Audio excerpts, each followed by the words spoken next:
Welcome to Maple Mountain High School. We're set ready to go. Jeff Mack delivers the first pitch, high ball to Nyberg, and it's 1 ball and no strikes to count on the Dixie Flyer leadoff hitter. Great to be with everybody here on a Friday afternoon. Mack ready to go again. That one off the glove and will kick away from Bailey Roberts behind home plate, and it's 2 balls and no strikes to count. Just underway right at 3:30. Ryan Pickens and Freddie Woods here with you as it is cooled down quite a bit from where we were earlier in the week. That one swung on and fouled straight back to the screens. 2 balls and a strike on Nyberg. I was going to say, Ryan, I'm grateful for this weather. Last time I called a game here, it was snowing, literally snowing. I feel bad for the outfielders too. I got on US 6, heading towards the high school here off I-15, and all of a sudden I started seeing, it's starting to snow. Nyberg hits that one out to the left. Going back is Jaron Hall, and that one's going to be ran down by Hall for the first out of the ball game. And so nice quick at bat there from the pitcher for Jeff Mack to get the first out of the ball game. And that's going to bring up the center fielder Dayton Dempsey.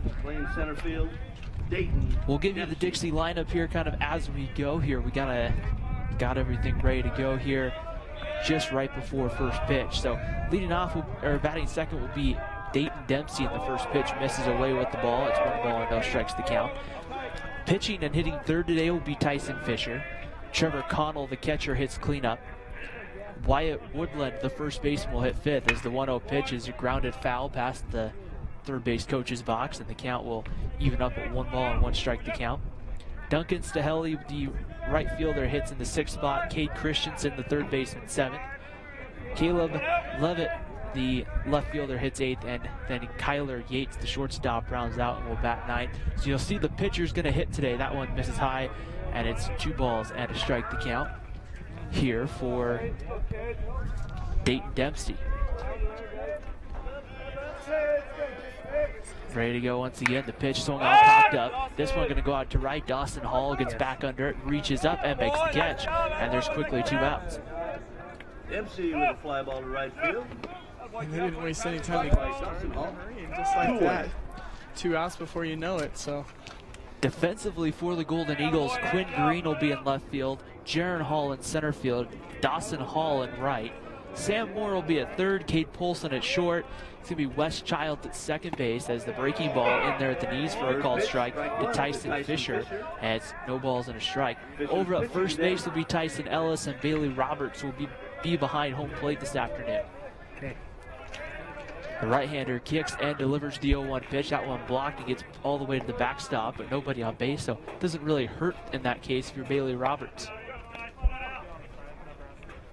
Dixie, wearing their blue tops and their white pants, made the trip up from St. George. Maple Mountain in the home, I believe those are white tops and white pants, as the 1-1 pitch out in front of it was Fisher, and he swings through it, and it's going to be 1-2 the count here now on the opposing pitcher. So pitcher versus pitcher here in the top of the first inning, no score, Dixie and Maple Mountain. Pitch, that one blocked in the dirt, and it just skips away past Roberts again. They can't even the count up though at 2 balls and 2 strikes to count. This Maple Mountain team is a young team, Ryan, but somewhere where they do have some experience is actually the pitching staff. That's where they return a lot of good players, a lot of starters. Elsewhere, they're a little more inexperienced and young. It was a tremendous run that Maple Mountain made last year through the 4A state tournament. They lost in that first round, that opening game of the state tournament. It's a double elimination tournament. And once they got to UVU, as the pitch comes in, that ball's hit hard out to right center field. Hall going to have to turn, and going to have to chase it. It's going to roll all the way to the wall. Fisher takes the turnaround first. He'll head into second base, and he'll stand up there with a double as the relay throw comes in. And in fact, it's going to be a ground rule double. I'm guessing the ball must have went underneath the fence out there in center field, but nonetheless, it will be a double here for Tyson Fisher, and Dixie, just like that, has a runner in scoring position. And that's going to bring up Trevor Connell, the catcher. But kind of like I was saying, Freddie, we had such a great run through the tournament last year that all of a sudden it was kind of interesting to see, because once they got to UVU, they had to win to keep their season alive, and as that one misses away for a ball, and it's 1 ball and 2 strikes. And really, you take a look at having a deep pitching staff in that case really helped Maple Mountain be able to stay alive, because generally once you get in that bottom part of the bracket, it's hard to dig your way out, but they got all the way to the state championship before dropping one to Spanish Fork. Mack ready to go. The 1-0 breaking ball sits high just above the belt, and it's 2 balls and no strikes on Trevor Connell. You know, that's one thing that team last year did have, is resilience, and that's something that Coach Miner has stated that he's looking for in this team as well.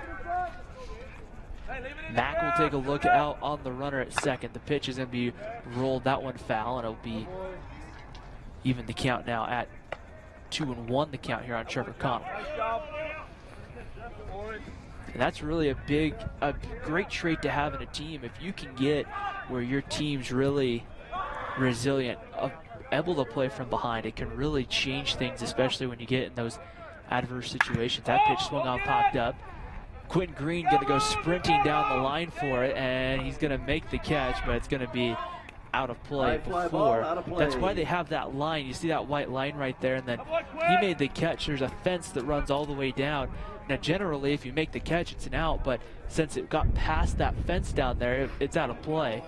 And so, nonetheless, it'll just be a foul ball. It makes the count 2 balls and 2 strikes on Trevor Connell. Hey, attaboy, nice job. Trying to see here, I don't think. I'm trying to see if that's still Fisher, the runner at second, or if they did the courtesy runner. That pitch swung on by Connell, hit down the left field line. Quinn Green going to run down, it's going to fall. Coming around third, and Dixie's going to take a 1-0 lead. Scoring on the play for Dixie, they did have a courtesy runner in there, and that was Trey Johnson, number 1. He scores, it's 1-0 Flyers.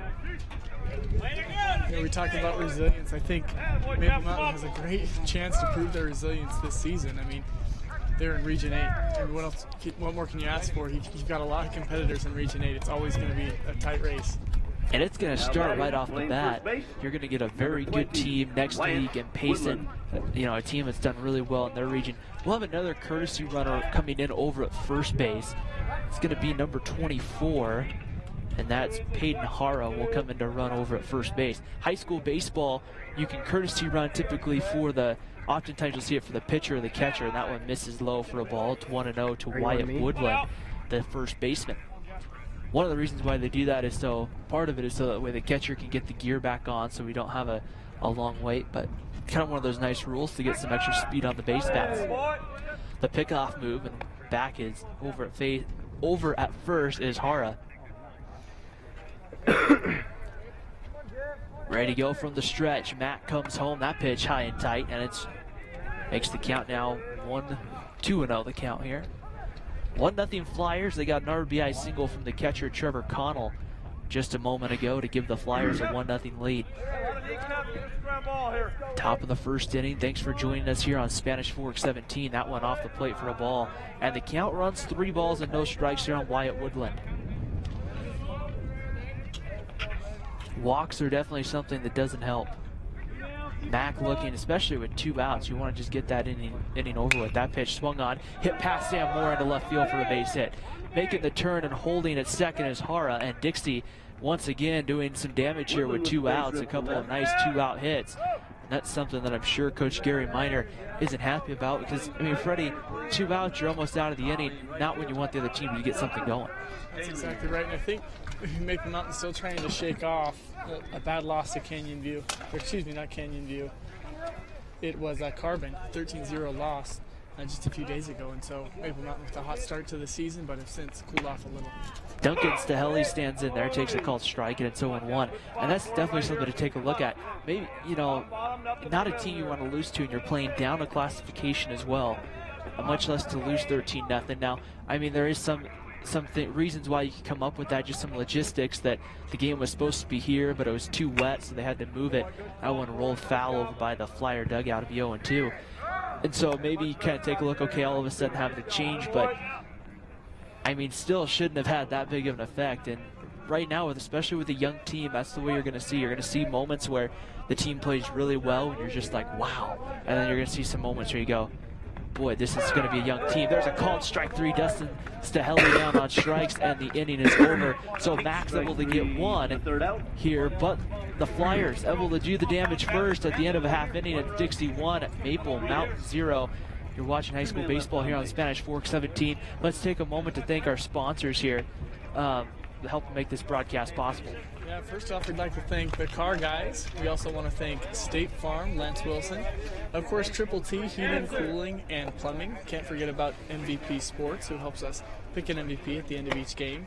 We've got Two Jacks Pizza, which all of you know is absolutely delicious. And then, of course, SFCN, who is built for speed. So Maple Mountain's going to come up here in the bottom of the first inning here at home, looking to try to dig themselves out of this hole. It's only a 1-0 lead, but still, I mean, you never like to play from behind as a team. Let's give you their starting lineup here. Leading off will be the designated hitter, Tito Dennison. Jaron Hall, the center fielder, will bat in the 2 spot. Sam Moore, the third baseman, will hit third. Kate Polson, the shortstop, hits in the cleanup spot. Bailey Roberts will hit 5th. Quinn Green will hit 6th. Wes Childs will hit 7th. Tyson Ellis 8th. Dawson Hall will hit in the 9th spot, and then Jeff Mack, the pitcher, will not hit today for the Golden Eagles. Right now, as Tyson Fisher concludes his warm-up tosses, and the throw down to second didn't quite get there, just hit the other side of the mound and rolled out there. Gotta wonder if that was intentional. It looked kind of cool. Tito Dennison will stand in and lead it off for Maple Mountain.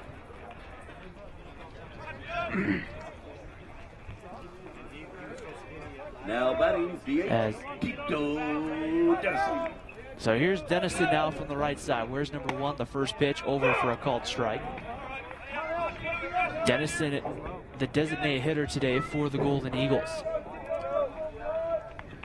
Ready to go, and check swings that one. Yes, he did go, says our home plate umpire.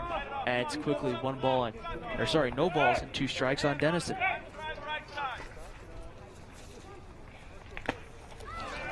Pitch comes in, and it's going to be strike 3, and Dennison's down on strikes. Tyson Fisher with his first strikeout of the ballgame. The plate, our center fielder. So here comes Jaron Hall. Hall, a senior, getting the start here in center field today for Maple Mountain. Look to try to see what he can get going here early on in the first. Trying to respond to that, and the first pitch misses for a ball. It's 1-0. Fisher ready to go from the wind. Comes home, and that pitch right on the inside corner, but missed for a ball. It's quickly 2 balls and no strikes here on Jaron Hall. So Hall can get anything here. He's one of the fastest, if not the fastest guys on the team. That pitch comes in, misses inside ball 3. It's quickly 3-0 here on Jaron Hall. And that's really what you want to look at in these first couple of spots. You really want to just have somebody who can try to find their way on base. That pitch right in there as Hall was taking all the way, and it's going to be 3-1.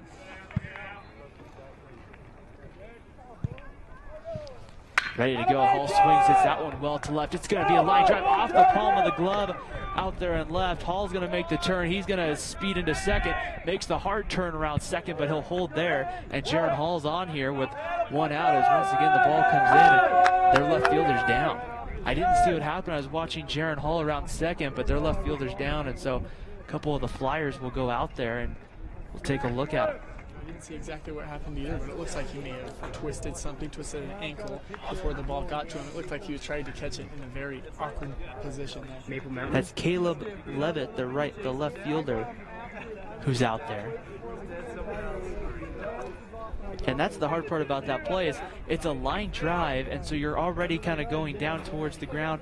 And then the other thing that he did, which I mean, really was probably the best thing to do. I'm sure maybe a coach would correct me if I'm wrong on this, but really you have 2 ways. You can catch it kind of glove out, or you can kind of bat underhand it, and that's really, with it being that low, that was really his only way. And it just hit off the palm of the glove. But as to, we'll see, maybe we can see a Car Guys instant replay to see when he went down. I'm not sure if we have that capability right there to stop it when we do, but maybe we'll see really quick if we can get that.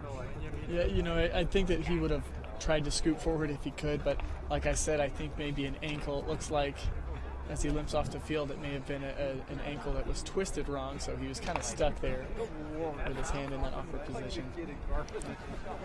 So he'll kind of try to walk that off and see our home plate umpire going out there. And now, quick visit on the mound here. Is this definitely something too. On a colder day like this as a pitcher, these are kind of the breaks you don't want to have, where you have to wait here a long time. And now he's going to come off the field here, so I think we're going to have a substitution early on in the ball game here for Dixie. The Flyers will play a non-league game tomorrow as well. I believe they're on the road. I want to say taking on Juab. And then they'll open up actually their region play as well. So this is kind of that last time here that you're going to see. So Stahelli going to come out of the ball game. I'm trying to see who's in left. I want to say. Now batting for the Eagles. I want to say it's Trey Johnson that went out to left field. That's what I want to say. He was getting blues right in front of us here, kind of throwing the baseball around, as Sam Moore will come to the plate.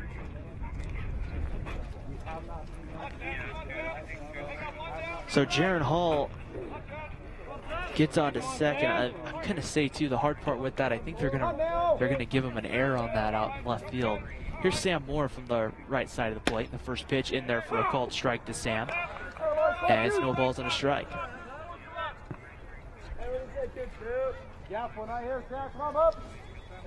Moore will catch a little bit from Maple Mountain, play a lot of third base where he was last year as a junior.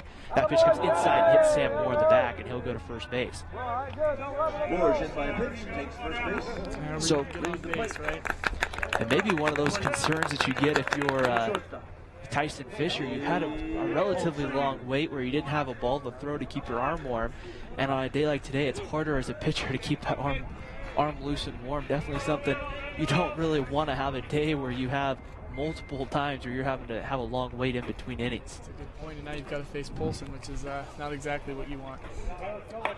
Cade Polson stands in from the right side of the plate. He is committed to play baseball at Utah Valley University next year. He'll be a welcomed addition up there for Coach Eric Madsen and the Wolverines. The right-hander comes in, Polson takes, runners go, the throw down to second to get more. The tag is in time, they got him. It was a bang-bang play at second, but a great throw from Connell down to second, and a very quick tag by the second baseman, Nyberg, just able to get more for the second out of the inning. It looked pretty close to me, and it looked like it took a little while to make that call, but there you go, tagged out. So now Cade Polson stands in. That pitch misses for a ball and out. Moves the count to 2 balls and a strike here on, or 1 ball and 1 strike on Polson. Doesn't quite. That pitch low. I think it's 3-1. We'll wait and see what our umpire says here, but I really do think they're saying 2-1. Okay, it's 2-1. We're gonna say. We're gonna go with it. Pitch comes in, Polson swings, pops this one high up. The Dixie dugout trying to give direction as to where it is. It's going to go foul up over the Maple Mountain dugout. Count 2-2. As the count is 2 balls and 2 strikes here on Cade Polson. Polson will take a chance here to stand out of the batter's box here quickly. Now we'll get ready to go. Tyson Fisher, the right-hander, working from the windup, comes in, and Polson's going to ground that one to second. Fielded by Nyberg, his throw to first is in time, and the side is retired. Maple Mountain gets the 1 runner on via the error by Levitt out in left field, but doesn't score him at the end of 1 complete here from Maple Mountain High School. It's the Golden Eagles 0 and the Dixie Flyers 1. You're watching high school baseball here on Spanish Fork 17. Has the best selection of used vehicles at the best prices in Spanish Fork. The Car Guys know their automobiles to get you the best car for your needs and your budget. The Car Guys at 872 North Main in Spanish Fork.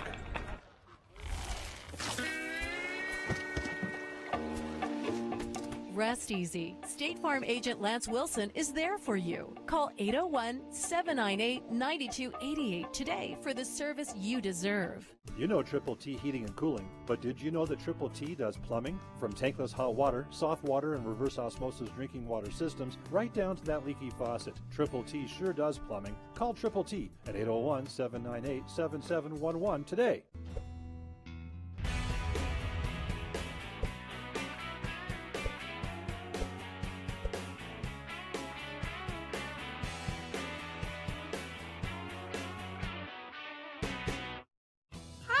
Welcome to Two Jacks Pizza. For the best pizza you'll ever taste and our world-famous cheese sticks, come to Two Jacks Pizza on Main Street in Spanish Fork or call us for a quick delivery. Are you hungry yet? Welcome back. You're watching high school baseball. Dixie versus Maple Mountain. I'm Freddie Woods alongside Ryan Pickens, and we've experienced an interesting inning thus far. Dixie taking a 1-0 lead. Third base.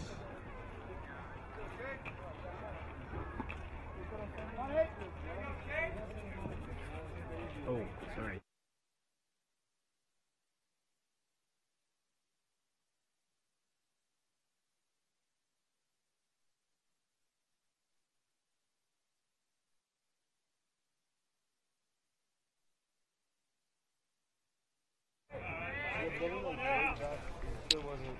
One ball, one strike here on Cade Christensen.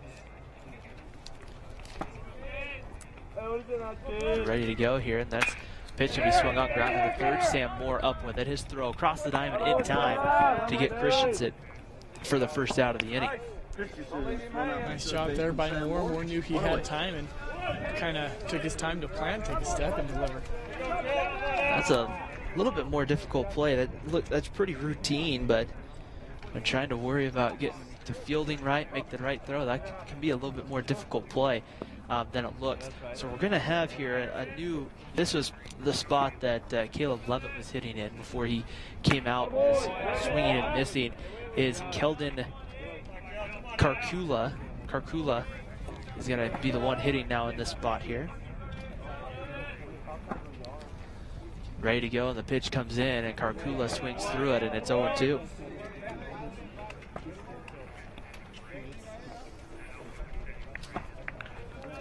Karkula's first plate appearance of the day for the Flyers.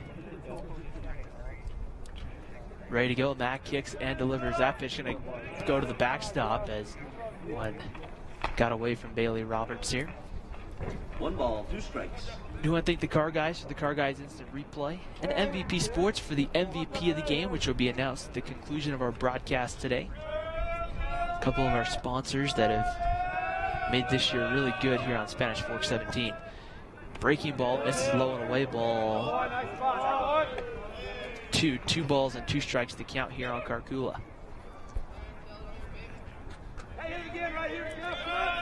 Working from the stretch as Mack will come home. Pitch right outside corner, called strike 3. You know, something you worry about at the beginning of the game is, especially in the first inning, is you worry about your pitcher settling down. And it looks like Mack looking more comfortable on the mound at this point after an inning. Kyler Yates will stand in, the 9-hole hitter for Dixie. In the top of the first inning, Dixie had the first 2 guys out. Nyberg and Dempsey both went down to start, and then with 2 outs, the Flyers got stuff going there. That went missing for a ball, and it's 1 ball and no strikes here on Kyler Yates.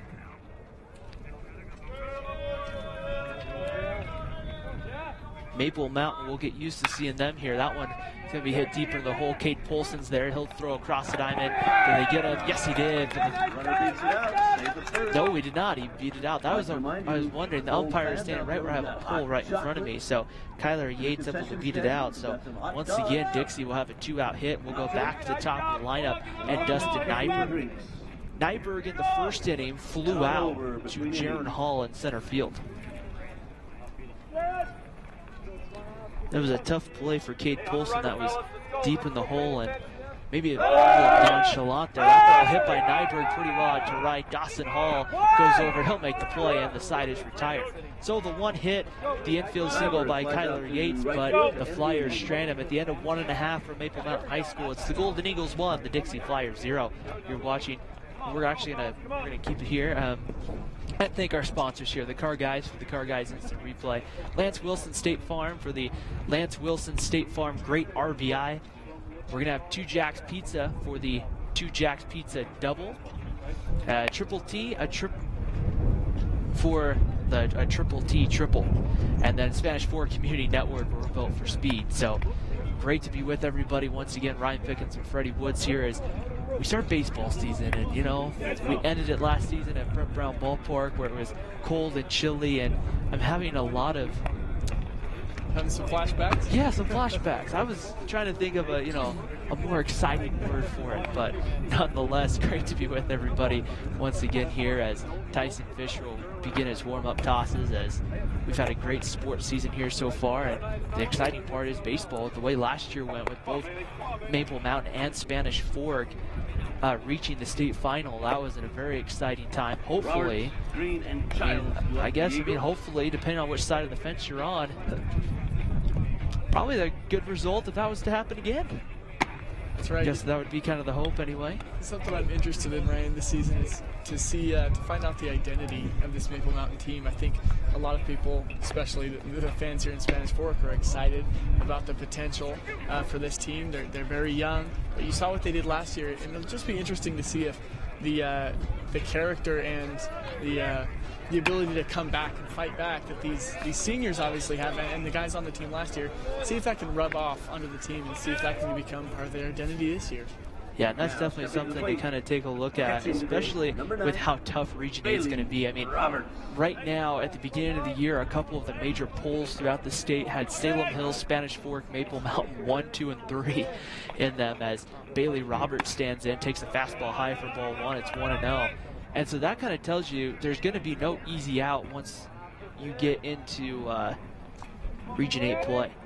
Roberts stands in. The 1-0 pitch is on the inside corner for a called strike, and evens the count at 1 ball and 1 strike. Roberts getting the start behind home plate today as Fisher comes in, and that pitch right there once again for a 1 ball, 2 strike count here on Roberts. Yeah, I'm not so cold this game. Ready to go. Roberts swings, pops this one high up into the overcast sky. Kyler Yates at short is under it. He'll make the play for the first out of the inning. A major league pop-up. You've got to think that gets tougher, Ryan. You mentioned the overcast sky. The sky looks to be the same color as the ball at this point, so that's got to be a little difficult. Number 5, left field, Quinn Green. Yeah, and that's really, I mean, you've been watching a lot of spring training baseball. There's a slow roll over to third, fielded cleanly. Green hustling, but Green's going to beat it out as a mistake. Really close right there. I think everyone but Green thought he was out, but he just made it. He saw Green, I believe, as he got through, he put the hands up saying, "I'm safe," and a nice job there by Quinn Green, beating out for the single.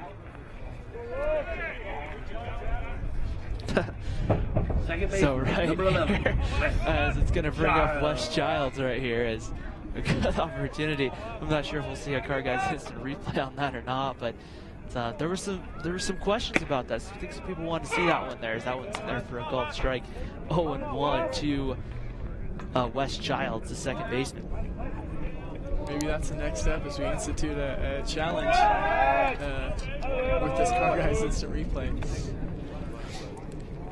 So Quinn Green, the runner over at first base. Wes Childs at the plate. Wearing number 11. That one is going to be low for a ball, and it's 1 ball and 1 strike to count here. 1-0 Dixie here in the bottom of the second inning, the home half. Here, pickoff move. Green dives back safely underneath the tag.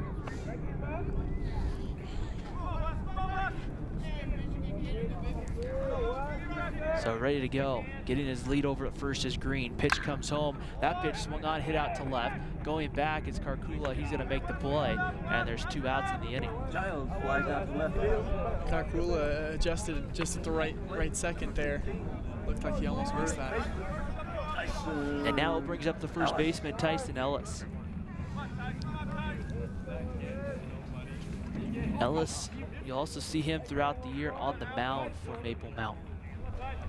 As the first pitch is blocked in the dirt for a ball. Green's going to go for second base. No throw down as he goes ahead, head first into second base on, I'm going to say that's a wild pitch, but again, my scoring at home is going to be completely unofficial. We don't have the luxury of having an official scorer right next to us and things like that. So they know you're good enough to be your own scoreboard, Brian. Hopefully, I mean, So here's Tyson Ellis once again. He'll be in a 1 ball, no strike count. Quinn Green will get his lead out at second base for Maple Mountain. Pitch comes in, and that pitch right off the plate, and it's going to be 2 balls and no strikes to count here. Tuesday, Maple Mountain opening up a Region 8 play. They'll play the Payson Lions down the road.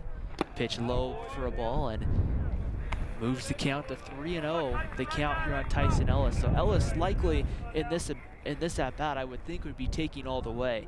I really wouldn't think that he would be swinging. Just a general rule of thumb in baseball, you don't swing 3-0. And then he'll take that one, and that's low ball 4. So Tyson Ellis is on here in the 2nd inning. Correct me if I'm wrong, but didn't Jaron Hall swing? Ellis takes the The count was 3-0 a little earlier, or was it 3-1? I'm going to say 3-1 just to make sure my argument is, my statement's good. I think it was 3-1 to be honest with you, but I don't 100% remember. Here's Dawson Hall. And he takes a called strike just below the belt for a strike 0-1. You know, speaking of Jaron Hall and speaking of the identity of the team, it'll just be fun to see what the seniors can do this year. I would think getting to the state championship, that pitch misses low for a ball. It's 1 ball and 1 strike. And I haven't had a chance to talk to anybody on the team, but I would personally imagine, my thought anyway, would be if I lost the state championship as a junior, it's bad enough when you lose a state championship, I think, as a Maple Mountain fan, and how great it was for the community, and I had a ton of fun watching it. It's got to be hard as a player to lose to your crosstown rival. That one gets in there. It's 1 ball and 2 strikes to count now on Dawson Hall. So I would think that there's got to be a very big desire and a big hunger to get back to that state championship and kind of get that bad taste out of your mouth. Oh, no doubt about that. We're talking about some very capable seniors here. I mean, Jaron Hall, he batted over 400 last season. And, you better believe he's not going to let his team go down easy. Fisher from the stretch comes in. That pitch misses low ball 2. It's 2 balls and 2 strikes to count. Right there as we get set, ready to go. Quinn Green, the runner, will look down into the third base coaching box, get some instruction from head coach Gary Miner.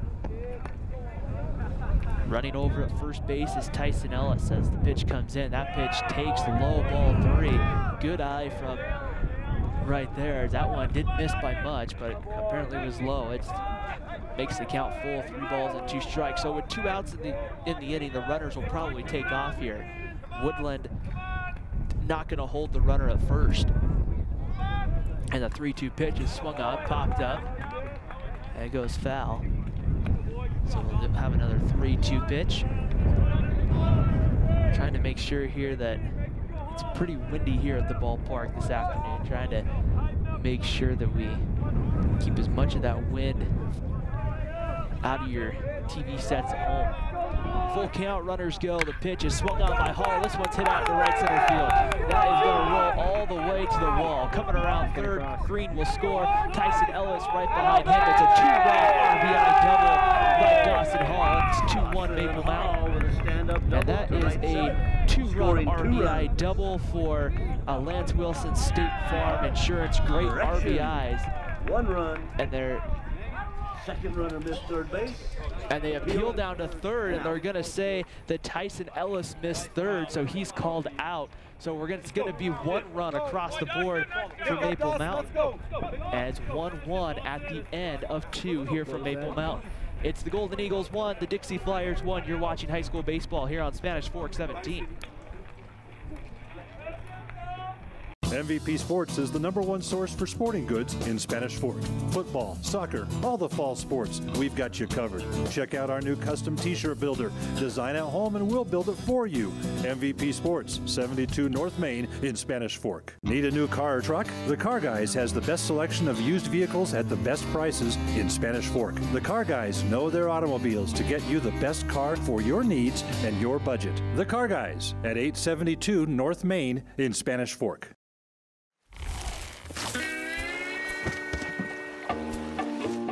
Rest easy. State Farm agent Lance Wilson is there for you. Call 801-798-9288 today for the service you deserve. You know Triple T Heating and Cooling, but did you know that Triple T does plumbing? From tankless hot water, soft water, and reverse osmosis drinking water systems, right down to that leaky faucet. Triple T sure does plumbing. Call Triple T at 801-798-7711 today.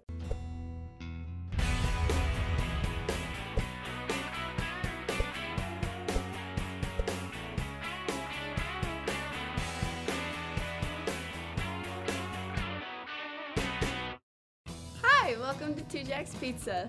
For the best pizza you'll ever taste and our world-famous cheese sticks, come to Two Jack's Pizza on Main Street in Spanish Fork or call us for a quick delivery. Are you hungry yet? Fellas, go Jeffrey. Yeah.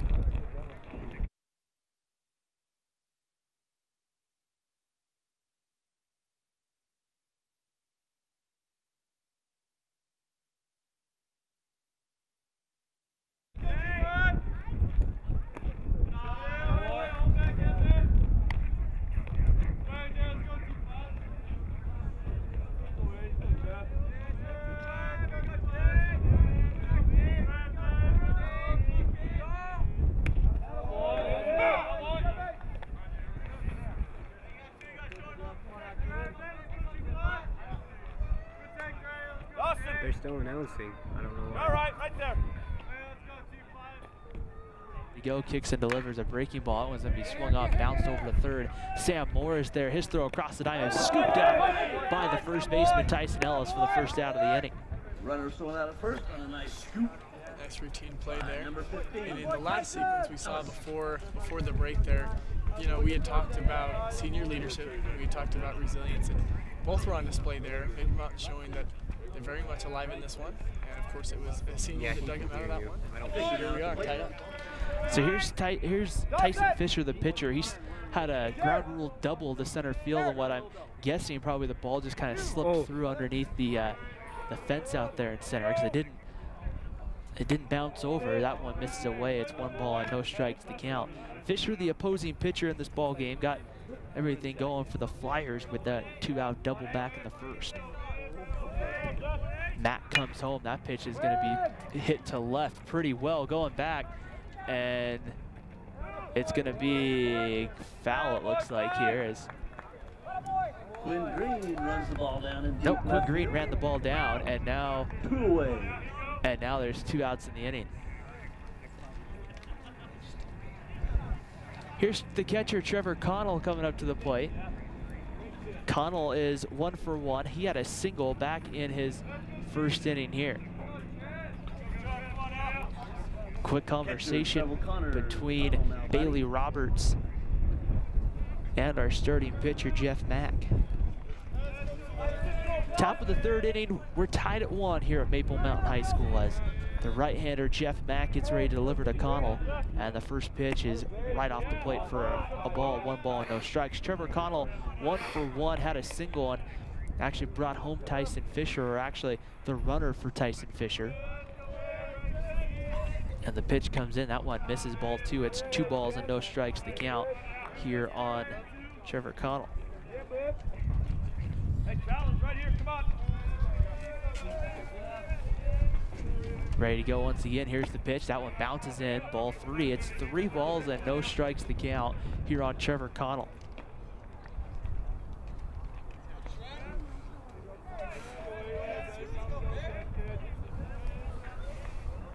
Pitch comes in, Connell takes that one. That's low, ball 4. So a 4-pitch walk, and Trevor Connell's aboard.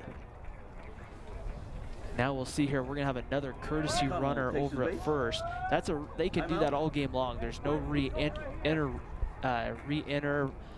rule, I guess, for the courtesy runner, as Peyton Hara will come back out to run here for. Peyton Hara in to run. Will come in to run here for Connell. So does that mean, Ryan, that Hara is the faster of the 2? It could mean that. I mean, it also, there's a variety of different things. My guess is that you would pinch run with the best speed that you have, as that one misses to Wyatt Woodland, 1 ball and no strikes to count. It's one of those rules that really helps. You don't see it at any other level of baseball. If you were to do that in the college game or, you know, any sort of professional baseball, you'd have to remove him from the game, as right there Woodland couldn't quite hold up, and the count evens at 1 ball and 1 strike. We're tied at 1, top of the 3rd inning here from Maple Mountain High School. The final tune-up for the Golden Eagles before Region 8 play begins on Tuesday with the Payson Lions. Ready to go, and the pitch comes in. That pitch is low, runner goes, a good throw down, and they got it. They got him, and it wasn't even really that close. A great throw down from Bailey Roberts to end the top of the third inning. They do get one base runner though. Trevor Connell walks, but then the courtesy runner is thrown out at second. At the end of 2.5, we're tied at 1 here between Maple Mountain and Dixie. I'd like this opportunity to go ahead and thank our sponsors, starting with the Car Guys and of course State Farm, Lance Wilson. We'll thank Triple T Heating, Cooling, and Plumbing. MVP Sports, sporting goods for all seasons. MVP Sports helps us pick an MVP at the end of each game. 2 Jack's Pizza, and SFCN, who is built for speed. And Ryan, you mentioned Maple Mountain's trying to tune up. I think that's exactly right. That's exactly what the preseason is. You know, non-region play is a tune-up. You don't care as much about your win-loss record, but you do care about getting your team, especially your younger guys, some reps, get them some experience, as Coach Miner has mentioned, coming from behind, playing with grit, and finding who they are as a team. And I think that's definitely something. You know, there are some states, you know, I'll use the state of Oregon, my home state, as an example. They do an interesting system for their state. They don't do like a top 4 teams from the region get in. They do kind of like a power rankings, kind of like you see in college football with the college football playoff, and that's how they rank the teams in going into the state. And one of the reasons why, if I remember correctly, why they did that was so that way the non-region games would matter. And so it's kind of something interesting to kind of see. I personally like the region format. I have mixed feelings on both. As Tito Dennison will stand in, ready to go. The first pitch is going to be swung on, popped up. This one's over towards first. Woodland going to catch it right there in foul ground for the first out of the third inning. So with that format, then do you use a committee to determine who gets in? They don't. They have some sort of calculation that they do, and they. You know, I wish I knew how it was calculated. It was added after I left the state. It's interesting. But it's kind of interesting to see. I mean, it can kind of cause some interesting matchups for state. As the first pitch, Jaron Hall's in there for a called strike. You got to think that Maple Mountain is grateful to be in Utah at this point and not playing where non-region play matters all that much. That pitch misses, and the count evens up at 1 ball and 1 strike to Jaron Hall. That's definitely something, but I mean, it still matters here in Utah because the pitch comes in high. It's 2 balls and a strike here on Jaron Hall. I mean, it still matters here in Utah because, like you talked about, Freddie, these are the games to prepare you for region. If you're not playing well before region, that pitch swung on and fouled straight back, and the count goes to 2-2. If you're not playing well when you get ready to begin region, generally that kind of sets a tone for your season. But and especially in Region 8, and no offense to the teams Maple Mountain have played, they have played some great teams. Region 8 is especially tough. Here's the pitch. That pitch right on the outside corner, ball 3, and its count goes full. I think a good example of that would be the Spanish Fork team from last year that started something like 1-7, and then they ended up being able to have a good opportunity to make it to the state tournament. And you know, it's kind of swung on and missed. Strike 3, and Jaron Hall down on strikes.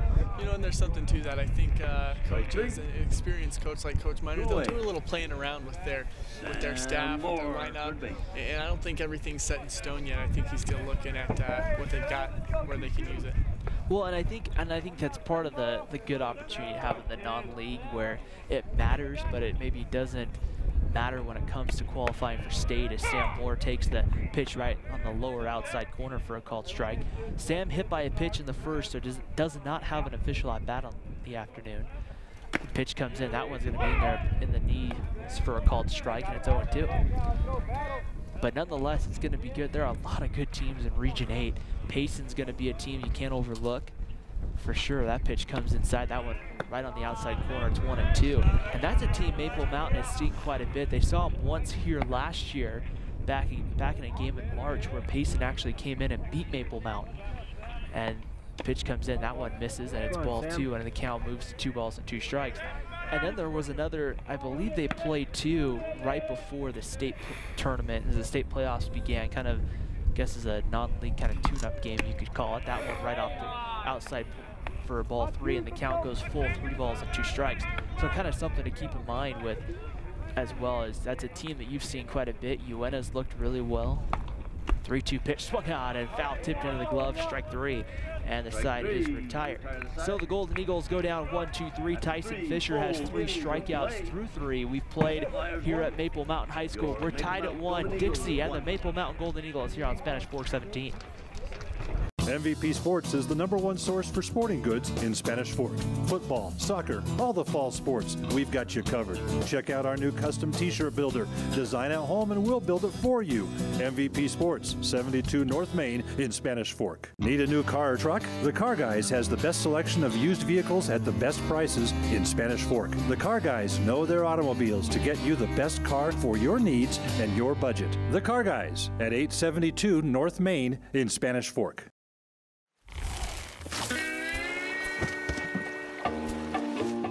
Rest easy. State Farm agent Lance Wilson is there for you. Call 801-798-9288 today for the service you deserve. You know Triple T Heating and Cooling, but did you know that Triple T does plumbing? From tankless hot water, soft water, and reverse osmosis drinking water systems, right down to that leaky faucet. Triple T sure does plumbing. Call Triple T at 801-798-7711 today.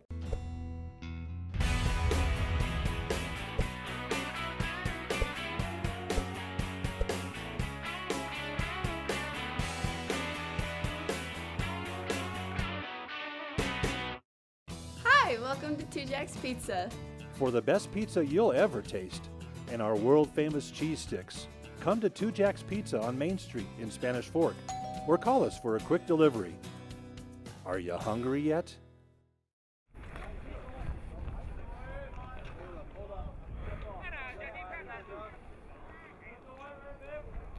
Take your time, Wes.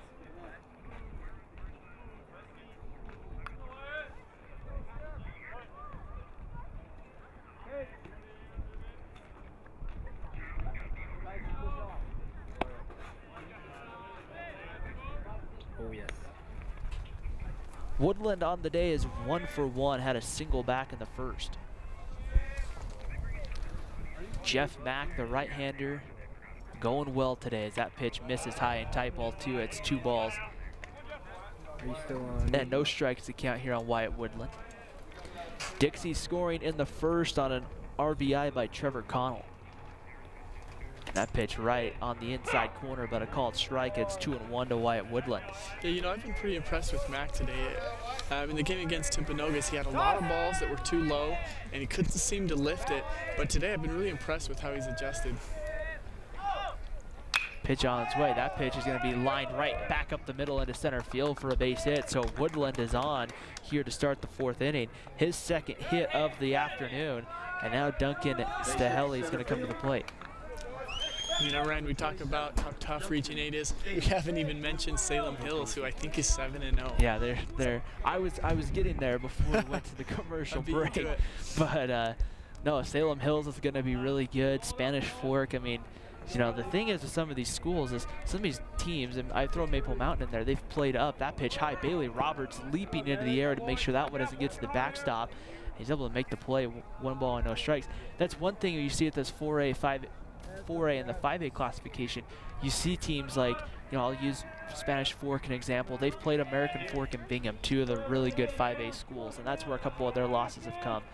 As that pitch is going to be bunted right back to Mac. Mac's going to bobble it. Had a play at second, but he'll throw to first for the first out of the inning. Had he not bobbled it, he would have had enough time to maybe make a play there at second. As Stahelli lays down the bunt, here comes Cade Christensen. And when you look at the region schedule, something that's tough as well is how spread out these good teams are. And even though you play the same team back-to-back, you've got Spanish Fork at the beginning of the schedule, you've got Salem somewhere in the middle, and then you've got Payson at the tail end, so there's nowhere to rest, really. Here's Christensen, the first pitch right inside for a ball. It's 1 ball and no strikes. And that's one thing kind of looking at, I want to say it was a couple, and that's the hard part too, is you have that long trip to UNA. You have, you know, Wasatch in there that's going to be competitive. That pitch inside for a ball too. It's 2 balls and no strikes. Wasatch bringing back Garrett Davis, a really strong pitcher for them, that multi-sport star there at Wasatch. So it's going to be fun to see what Region 8 is going to bring to the table here. Pitch swung on, popped up. Quinn Green coming in from left field. He's going to run it down for the first out, or sorry, second out of the inning. And with 2 outs, it's going to be Keldon and Karkula coming to the plate. Karkula went down on strikes back in the second. Dixie having a pretty good crowd. Made the trip up from St. George here for this one. Running on at second base is Wyatt Woodland. Pitch comes in, breaking ball right on the outside corner for a called strike. And it's an 0-1 on Karkula. Runner gets his lead, ready to go. Big hole on the right side with Wes Childs playing up towards the bag. Now he'll kind of pop back out to normal position here.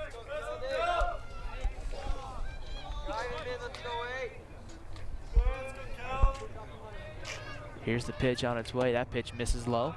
And it evens the count now, 1 ball and 1 strike. One thing about high school baseball I really like, and we're close enough to the dugout where you can kind of hear it. I like the cheering on your teammates in the dugout and everything like that. You see that a lot in high school baseball where that pitch swung on and hit well.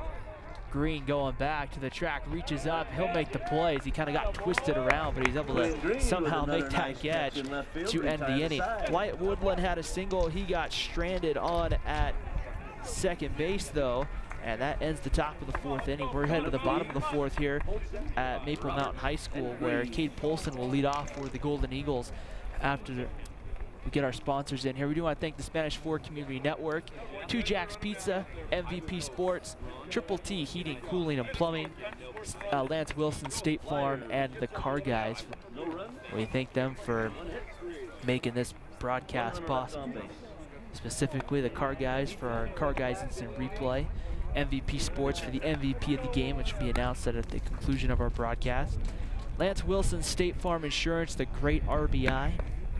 2 Jacks Pizza, a double, a 2 Jack, they call for a double 2 bases. Triple T, a Triple T triple for the 3 bases. And the Spanish Fork Community Network, built for speed for a stolen base. I like that. So, yeah, it's been really, here's the wind has kind of died down here. It's kind of, I want to say it's warmed up a little bit from when it was when I first got here. As 4, 5, and 6 coming up for the Golden Eagles. Cade Polson, Bailey Roberts, Quinn Green coming up here for Maple Mountain. Those home white uniforms with the, I want to say that's a cursive M. I'm sure there's a better way to describe it. I'm going to say a cursive M though. We don't know the font name. That pitch misses low, below the knees for a ball. It's 1 ball and no strikes to count. Dixie scored 1 in the first. Maple Mountain scored 1 in the second. That's where we've gotten so far in this one. That pitch misses low and away ball too. It's 2 balls and no strikes. Maple Mountain did bring home two guys in that second inning, but they said Tyson Ellis forgot to touch third base when he came around to score. That pitch by Polson's hit well out to center field. Dempsey going back, he's under it, he'll reach up and make the play. Ball was hit well, but right there on a more warmer day, that might have a little more carry on it, but the cooler day, the ball's not going to fly quite as well. I was just going to say, you mentioned weather earlier, and you've got to wonder how much that plays a factor, especially for pitchers. First pitch to Bailey Roberts is in there for a strike. It's 0-1. Roberts is 0 for 1 on the day. He popped out to the shortstop. His only at bat, and the pitch comes in. That pitch misses low and away for a ball. The count evens up at 1 ball and 1 strike.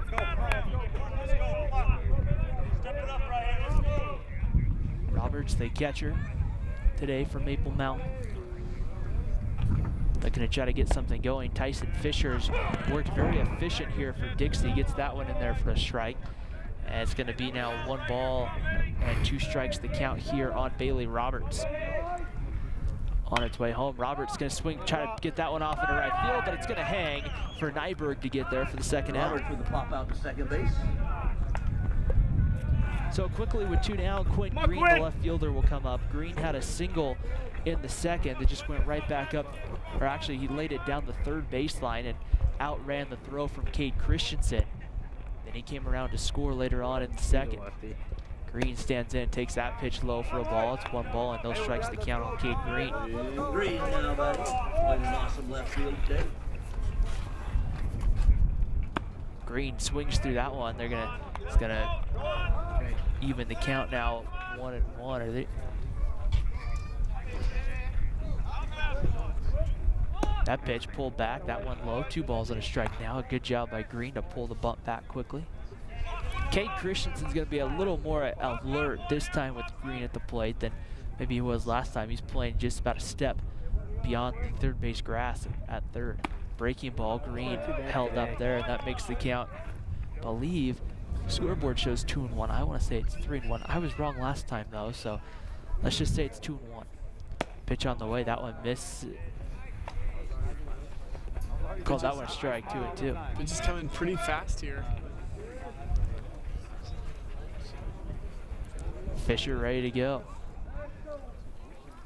Pitch comes in, Green swings through it, strike 3, and the side is retired. That is the 4th strikeout for Tyson Fisher on the day, and we've played 4 complete here at Maple Mountain. It's Dixie 1, Maple Mountain 1. You're watching high school baseball here on Spanish Fork 17.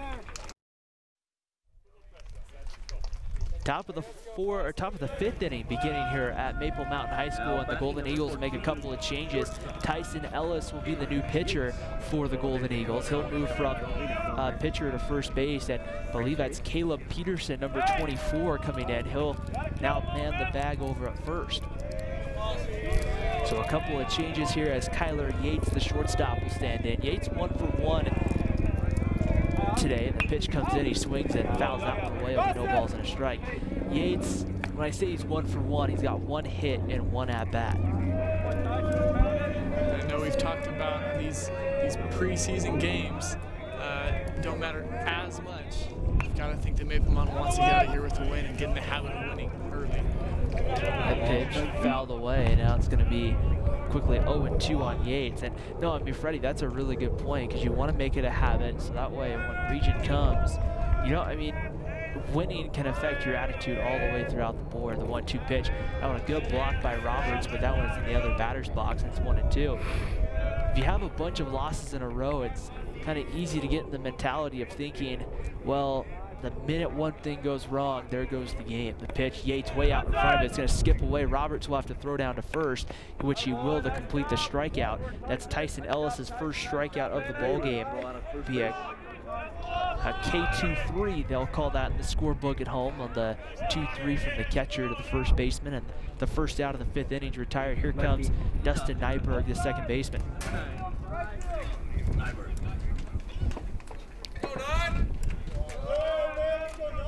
Ready to go here. Nyberg had a fly out back in the 1st inning as he takes the first pitch low and inside. It's 1 ball and no strikes to count.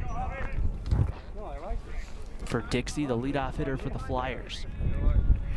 Ellis ready to go, comes home. That pitch can be popped up. Quinn Green gonna give it a look, going back on the warning track, reaches up and he makes the catch.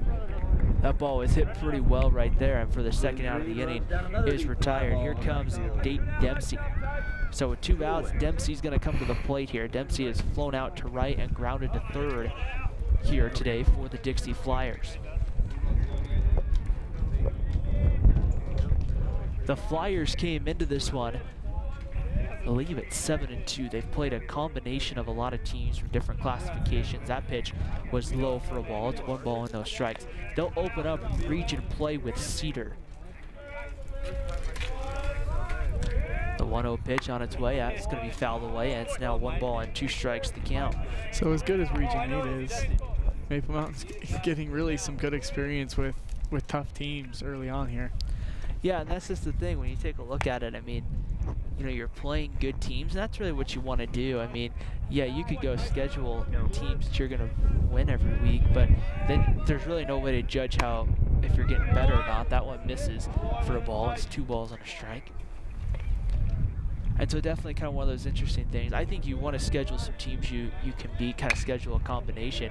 That pitch grounded to short. Cade Polson's there. Throw across the diamond in time, and a very quick 1-2-3 inning recorded here by Tyson Ellis. High jumper to first base. 3rd out. Retires aside.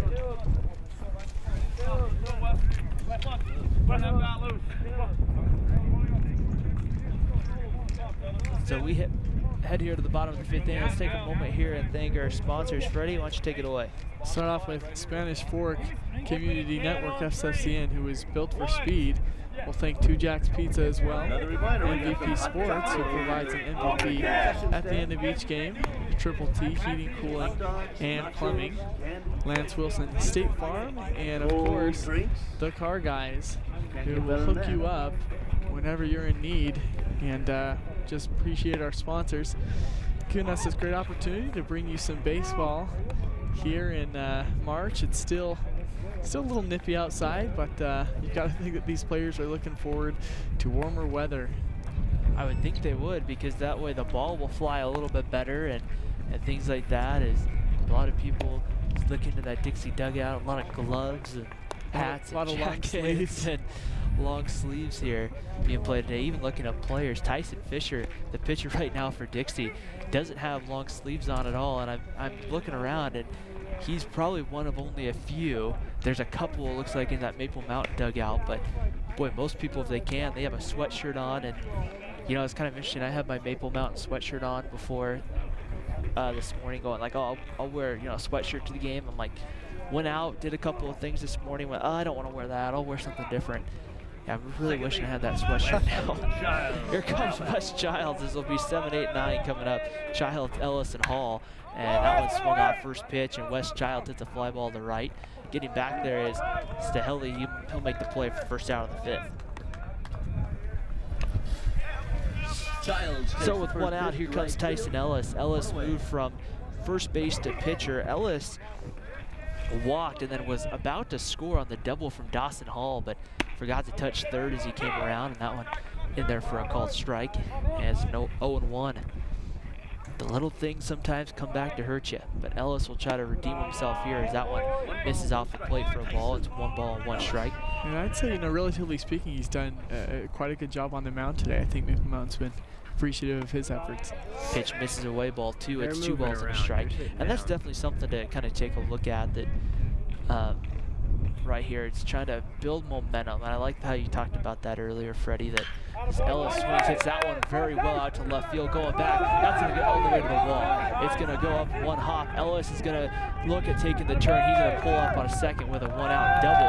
And that is a Two Jacks Pizza double.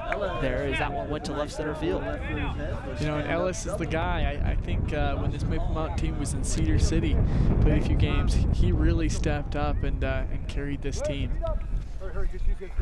They played very well at that early season tournament a couple of weeks ago, beating, I believe, Canyon View, I want to say, in the final. And now we'll have Peyton Pond at number 10 come in to run here for the pitcher, Tyson Ellis. So now very good speed in Pond coming on the base paths. You'll see a lot of these guys are maybe not a lot, but a good amount of them are football players as well. Dawson Hall lays the bunt down the third baseline. Christensen charges. He makes a good throw over, and it's going to be in time to get Dawson Hall, but Hall able to do his job there. Move the base runner over on a nice sacrifice bunt. 2 out, and Peyton Pond moves down to third, and now back to the top of the lineup. Here's Tito Dennison with a huge RBI opportunity here to try to break this tie as we get in the later innings. Pitch misses off the plate with the fastball. It's 1 ball and no strikes to count.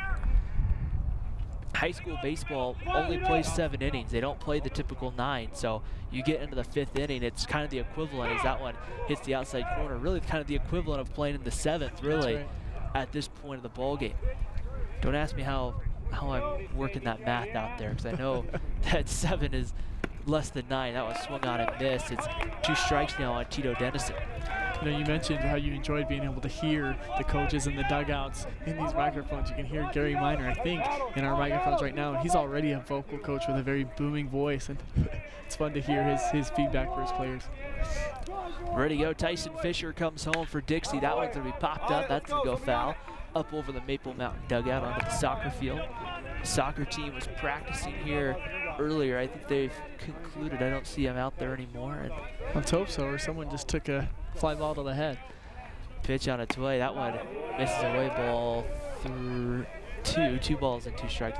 Freddie, I'll give you a little story here real quick here with 2 outs. Last year we were doing a game here, Maple Mountain Grantsville.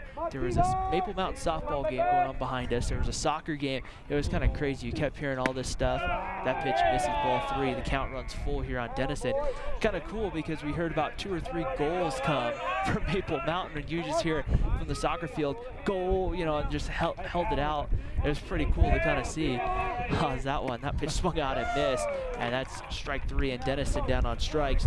That is the 5th strikeout of the afternoon for Tyson Fisher. And we head here to the bottom of, sorry, the top of the 6th inning. We'll take a break. We're tied at 1. Dixie and Maple Mountain here on Spanish Fork 17. MVP Sports is the #1 source for sporting goods in Spanish Fork. Football, soccer, all the fall sports, we've got you covered. Check out our new custom t-shirt builder. Design at home and we'll build it for you. MVP Sports, 72 North Main in Spanish Fork. Need a new car or truck? The Car Guys has the best selection of used vehicles at the best prices in Spanish Fork. The Car Guys know their automobiles to get you the best car for your needs and your budget. The Car Guys at 872 North Main in Spanish Fork.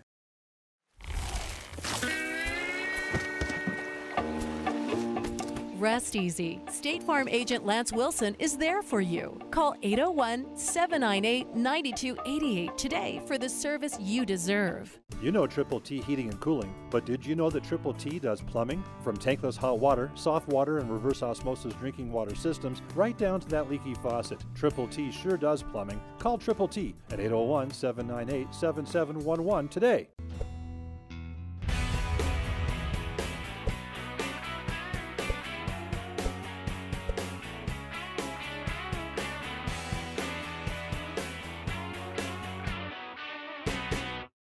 Hi, welcome to Two Jacks Pizza. For the best pizza you'll ever taste and our world-famous cheese sticks, come to Two Jacks Pizza on Main Street in Spanish Fork or call us for a quick delivery. Are you hungry yet? We're tied at 1 here at Maple Mountain as Tyson Fisher stands in the box. He already has taken a first pitch strike. There he fouls that one away, and the count moves to 0-2. Actually, the scoreboard says 1-1, so maybe that first pitch was called a ball. Maybe I'm just missing the call from our home plate umpire, so I apologize there. That one misses high ball 2. 2 balls and a strike here on Tyson Fisher. Dixie's going to send up Tyson Fisher, Trevor Connell, and Wyatt Woodland, 3, 4, and 5 here in the Flyers lineup as that pitch comes in. That one bounces in the dirt. Good block by Roberts. And the count moves to 3-1, so Tyson Fisher should see a good pitch to hit here. He had a double back in the first for Dixie. Pitch misses, and I guess now it's going to be 3-2. Apparently I was, okay. 3-2 the count. That pitch swung on, hit pretty well. Going back is Green, and he's going to run out of room. That's a home run for Tyson Fisher, and he gives Dixie a 2-1 lead. Wow, what a hit. So now Maple Mountain with an opportunity to battle back, as Coach Miner wants them to learn how to do. And you've got a young team who Coach Miner has described as very talented with a lot of potential. He's just looking to see if guys can find their role on the team and put it all together. Right there, a 3-1 fastball. 3-1's typically a hitter's count. You're typically going to see something good, and Tyson Fisher got a nice fastball there from Tyson Ellis as he hits the home run. That's his second extra base hit of the night. And here comes Trevor Connell. That pitch swung on and fouled back, and no balls and a strike here on Trevor Connell. Connell singled back in the first, and then he walked in the 3rd inning. Tyson Ellis, the right-hander, back to work, ready to go, the 0-1. Pitch right on the outside corner for a called strike, and it's 0-2 here on Tyson Ellis. We'll make the trip down on Tuesday to Payson. As the 0-2 pitch misses low, it's 1 ball and 2 strikes. We'll be there to call the action for you on Tuesday, and we'll also have the game for you on Thursday from here at Maple Mountain. So it'll be a busy week here on Spanish Fork 17. That pitch misses, and it's ball 2. The count moves to 2 balls and 2 strikes here on Trevor Connell. That's how it goes in region play. You play the same team back-to-back, maybe only a day apart. The 2-2 pitch breaking ball misses ball 3, and it's 3-2. Freddie, I checked the forecast earlier this morning for that game on Tuesday. They're saying it's supposed to be a high of 46 and snow. Oh boy. So we could have a nice cold game there. That was a called strike 3 on the outside corner as Tyson Ellis throws Trevor Connell there for the first out of the 6th. 1 away. Second strikeout of the afternoon for Tyson Ellis, and Wyatt Woodland will come to the plate. Woodland is 2 for 2, has 2 hits so far, a couple of singles, 1 in the 3rd and 1 in the 4th. Sorry, 1 in the 1st and 1 in the 4th. As he takes the first pitch, breaking ball high, and it's 1 ball and no strikes. The pitch going to be fouled back, and the count evens at 1 ball and 1 strike. It's a pretty good home run that Tyson Fisher hit out to left field. So I want to say at least 345, and he put that one more out towards left center, so probably hit it more like 370. Probably 360, 370 is my guess. That pitch swung on by Woodland. That one's hit to center field. That's going to fall in front of Jaron Hall, and Woodland's on. Woodland with a single. So Wyatt Woodland now has 3 singles on the day, and now it's going to bring up Duncan Stahelli. You know, something you hope these Maple Mountain pitchers and really all the players are taking advantage of is the brand new practice facility. Is that up and running yet? I believe it is. I'm pretty sure that's a nice, I haven't had a chance to be in that facility yet. We got to make that happen. That place looks really nice from the outside, and I've seen pictures from the inside and it looks beautiful. 1 ball and no strikes. You think of that too being, you know, typically you would say, okay, that's going to be primarily a football use, but really you think of it, soccer can be in there, baseball can be in there, softball. And that's going to become a nice year-round facility. Pitch bounced over to first. Peterson's going to have it, and he's going to just take it to first. They're going to get the out there for the 2nd out of the inning. They're going to say,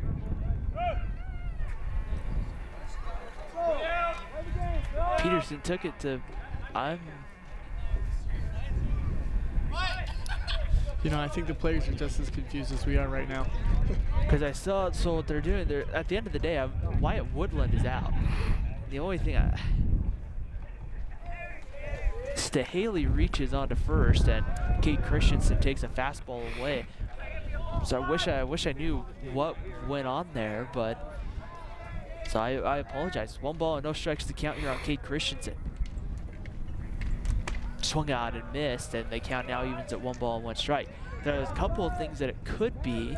I didn't see the umpire signal it because I was trying to see where Peterson was going with the ball, but pickoff move, diving back safely is Stahelli over at first. Could be runner's interference where they're saying that the runner intentionally interfered with the base path in order to keep Peterson from being able to turn the double play. That pitch is fouled off down the right field line. It'll be 1-2 the count. To generally though, I know in some major league rules anyway, that would have been, both runners would have been out, but in that case, I guess the only thing they're saying is maybe Peterson tagged the runner. But I wish I knew specifically as to give you more of an idea at home. Ellis snap throw over to first, diving back safely is Stahelli. Ellis knew he was close the first time, so he's looking to get him out again. Ellis with a pretty quick move to first. He'll come home with this one. Christensen pops this one up. Over towards third, Sam Moore gets under it. He'll make the play. And the 6th inning, or the top of the 6th inning is over. So we'll take this opportunity to go ahead and thank our wonderful sponsors. Starting off with the Car Guys, who we're always appreciative of, as well as Lance Wilson State Farm, Triple T Heating, Cooling, and Plumbing, MVP Sports, 2 Jacks Pizza, and SFCN Spanish Fork Community Network. Well, Tyson Fisher at the top of the 6th inning helped his own cause by hitting the home run out to deep left center field. Now he's 6 outs away from getting Dixie out of here with a victory. But it's not going to be easy, as right now you have 2, 3, and 4 coming up in your lineup. You have to deal with Jaron Hall, Sam Moore, and Cade Polson. And if I'm Coach Gary Miner and the Golden Eagles right now, I really like the idea that that's the part of the lineup I have coming up. That's exactly right. Hall's got that extra confidence after he just knocked one almost out of the park. Is that right? He hit one, his last at bat he struck out, and then he lined out to left earlier in the ball game. Nice hit earlier. So you're looking to get some big plays from some veteran leaders. So Jaron Hall to step in and lead it off. he struck out and reached on an error. I'm gonna think they're gonna rule that an error. I'm not sure. I'd have to check with whoever does the official scoring to see as Tyson Fisher comes in. That pitch is fouled away. I believe it's the home team responsible for the official score on that. So I'd have to check with Maple Mountain and Coach Miner to see. But Hall hit a line drive out to left field. Caleb Levitt went to kind of field it and ended up actually coming off the field after that play.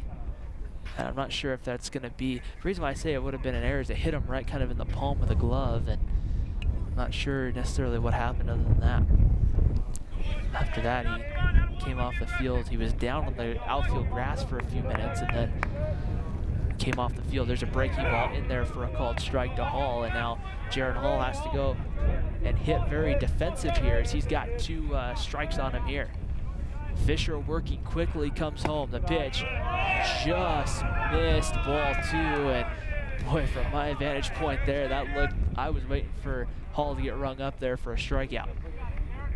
Fisher ready to go again, the 2-2 pitch. Takes that one low, ball 3. No doubt about that one, as it was low. And we're set, ready to go. 3-2 pitch about to come to Jaron Hall. Hall looking to try to get on here to start something in the bottom of the 6th inning. That pitch swung on, fouled straight back to the screen. I'll stay alive here. Sometimes you don't care in this situation how you get on, as long as you're able to get some base runners here. That's exactly right. Bottom of the 6th inning. Breaking ball low, ball 4. Ball 3. I guess I missed one. Dixie's pitcher good at veering up his pace. He goes hard after you for a while, and now he's slowing down a little bit. The 3-2 pitch about to come home, and that's gonna miss ball 4, and now Jaron Hall will take first base. So I'll say I was just kind of making a prediction there that he was gonna end up getting a walk. That's right. Nonetheless, Jaron Hall's on first base for Sam Moore. Moore was hit by a pitch in the 1st and then struck out back in the 3rd. You know, this looks like a familiar situation actually to the Timpanogos game that I last called. You got Maple Mountain, or excuse me, Jaron Hall getting on base late, and Sam Moore, I think, sent him home. Moore squares around a bunt, and he pops that one up foul, and no balls and a strike. Or excuse me, in that situation, Moore didn't send him home, but they had that opportunity. I think they were actually, might have been scoreless in that game. Got to be careful here if you're Connell behind home plate. Hall with pretty good speed, doesn't have a huge lead over at first, now kind of inches more towards second. Moore pulls back the bunt, snap throw down to first. A good job there by Woodland of keeping him in front. That's a kind of a dangerous throw to make in the sense of if that ball gets past Woodland at all and Stahalian right or Nyberg doesn't back up the play there, that's down the line, you're just giving him a base. But they're a good job. You saw Stahaley coming in, and then you saw Nyberg going back towards over first base to back that up in case it got past him. Here's Sam Moore now. At the plate, 0-2. Fisher from the stretch comes home. That pitch is going to be hit into left field. That's going to fall for a base hit.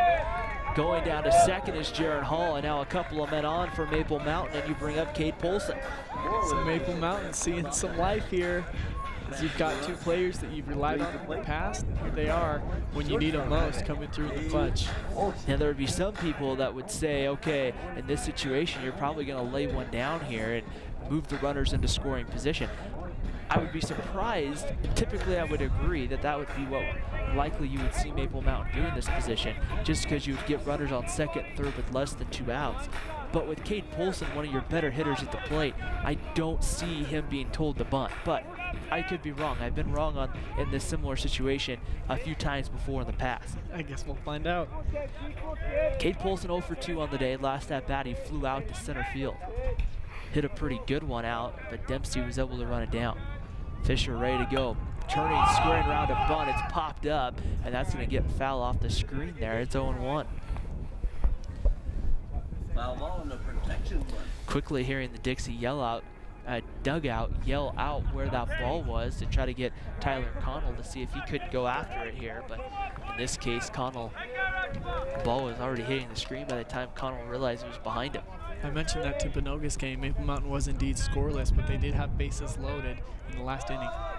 Polson pulls back the bunt. They're going to call strike 2, and now Cade Polson down on the count 0-2. So we'll see here with 2 strikes. Typically, you don't see the bunt sign on, because if you foul the bunt off, it's the equivalent of a 3rd strike and you're out. So we'll see here if Cade Polson's laying it down. Doesn't look to be laying it down yet. Fisher comes home with the pitch. Polson swings, hits that one into right field. That's going to fall. Hall's going to hit 3rd base. He's going to come around, so he's playing it right. Finds to Haley. Hall scores. Right behind him comes Sam Moore. The 3-lay throws up wide, and Maple Mountain takes the 3-2 lead. And what a hit by Polson. You saw how low he had to go and just dig that one out of the ground, but somehow got it up and no play. Dixie. So credit Cade Polson with 1 RBI on that. The reason why I only say 1 is Sam Moore, if Stahaley fields that clean and comes up with the throw, I don't think Sam Moore scores on that. I think he would have been still at 3rd base, but on the air by Stahaley, then the run will score. So Maple Mountain able to take the 3-2 lead here in the bottom of the 6th inning. We'll credit right there on Lance Wilson, State Farm Insurance. Great RBI for Cade Polson right there. A clutch knock right there. And a nice job there by Cade Polson getting that one into right field. But like you said, he just kind of went out there, reached with the bat, just kind of pushed it off into right field. And I wasn't sure if that was going to get out of the infield, but Nyberg was able to run it down. Here's Bailey Robert. Nyberg wasn't able to get there, and then once again, that speed on the base pass helped. 3-2 Maple Mountain. Here's Bailey Roberts. He's 0 for 2 with a pop out and a fly out. He'll turn to bunt. He pops the bunt up. It's going to fall into no man's land. Everyone's going to be safe. It just popped literally into no man's land where nobody was. Cade Christensen went to cover the bag at 3rd. And then the shortstop, Yates, was playing more up the middle, trying to keep Cade Polson close. And by the time somebody was able to get there, there was no way you were going to get Bailey Roberts. You know, I don't think you could place a bunt better than that, like you said, Ryan. Right into no man's land, right out of the reach of everybody, 3rd baseman and pitcher. We're going to have a courtesy runner for Maple Mountain come in on the 2nd base to run. And that is number 25. Let me look at my roster here really quick. That's Carter Shaw, the runner. The first pitch misses for a ball to Quinn Green. It's 1 ball and no strikes to count. So Shaw into courtesy run for the catcher, Bailey Roberts.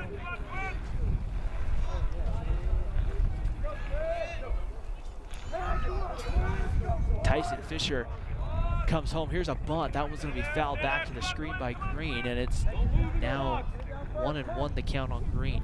Still nobody out here in the bottom of the 6th inning. Jaron Hall got a walk here to start the inning. Then Sam Moore followed it up with a single. Cade Polson had the RBI single to right, and the air brought in both Hall and Sam Moore. And that pitch is going to be fouled away, and we'll get set here with the 0-2 pitch once again coming here to Quinn Green. And then just a moment ago, Bailey Roberts had a single as well. So 3 singles and a walk here has helped Maple Mountain regain the lead in the bottom of the 6th inning. Just kind of the resilience that Coach Gary Miner wants to see from his club this late in the ballgame. Pitch on its way, misses, and it's going to be 1-2 the count here on Quinn Green. Green has a single, kind of a bunt single that he had back in the 2nd inning, and then he went down on strikes in the 4th. Fisher comes in, and that pitch bounces in the dark, and gets back down. Polson's going to put his head down, he'll score. And Maple Mountain, as the throw comes in, Fisher can't handle it. It's 4-2 Golden Eagles as Cade Polson scores. Moving down to 2nd was Carter Shaw. What a costly mistake there by the pitcher. Maple Mountain just a little low, and that's all you need to get home. I'm going to say that pitch was in the dirt, but a ball there that Connell probably should have kept in front of him there. Be interesting to see if they're going to rule that a wild pitch against the pitcher, or if that's going to be a pass ball against Connell. So Quinn Green still at the plate in a 3-2 count. The bunt laid down right out front of home plate. Connell's going to feel that he fires down to first in time to get Quinn Green for the first out of the inning, but Carter Shaw able to move down now to 3rd base. So with 1 out, here's Wes Childs. So now Maple Mountain done a lot here, and still just 1 out. It feels like there should be more than that, but Maple Mountain really doing work here. And so now the difficult thing that you get here with one out is now you don't have to necessarily get a hit here to bring home the run. If Wes Childs can just get a fly ball to the outfield here, then that can potentially make this a 5-2 ball game. And Dixie will bring that infield in, looking to try to cut the run down at the plate. Pitch on its way, misses low and away, ball one. One ball and no strikes to count here on Childs. So that's another thing to keep in mind here if you're Maple Mountain is Dixie's infield's in, which means a hard hit ball is probably going to get through. Childs hits that one well out to left field, going back to the track, to the wall. That ball is gone. A 2-run homer for Wes Childs, and it's 6-2 Golden Eagles here in the 6th. We've talked about the importance in previous games we had of not counting Maple Mountain early. You see just the potential that they have to just explode. And it wasn't one guy, really. It was a group effort. Here they are, 6-2. Thought they might not be able to take the lead at all. And Tyson Fisher really has pitched. I mean, really outside of this inning, he's gone 5 in the 3rd innings, pitched really good baseball. But here in the 6th inning, just a couple of, let's give Maple Mountain their credit. They've hit the baseball extremely well here. Here's Tyson Ellis. He walked and then had a double back in the 5th inning. Misses with that first pitch, and it's 1 ball and no strikes to count. 6-2 Maple Mountain, bottom of the 6th inning. Wes Childs with a 2-run homer. Just a moment ago, that pitch right on the outside corner. It's 2 balls and no strikes to count.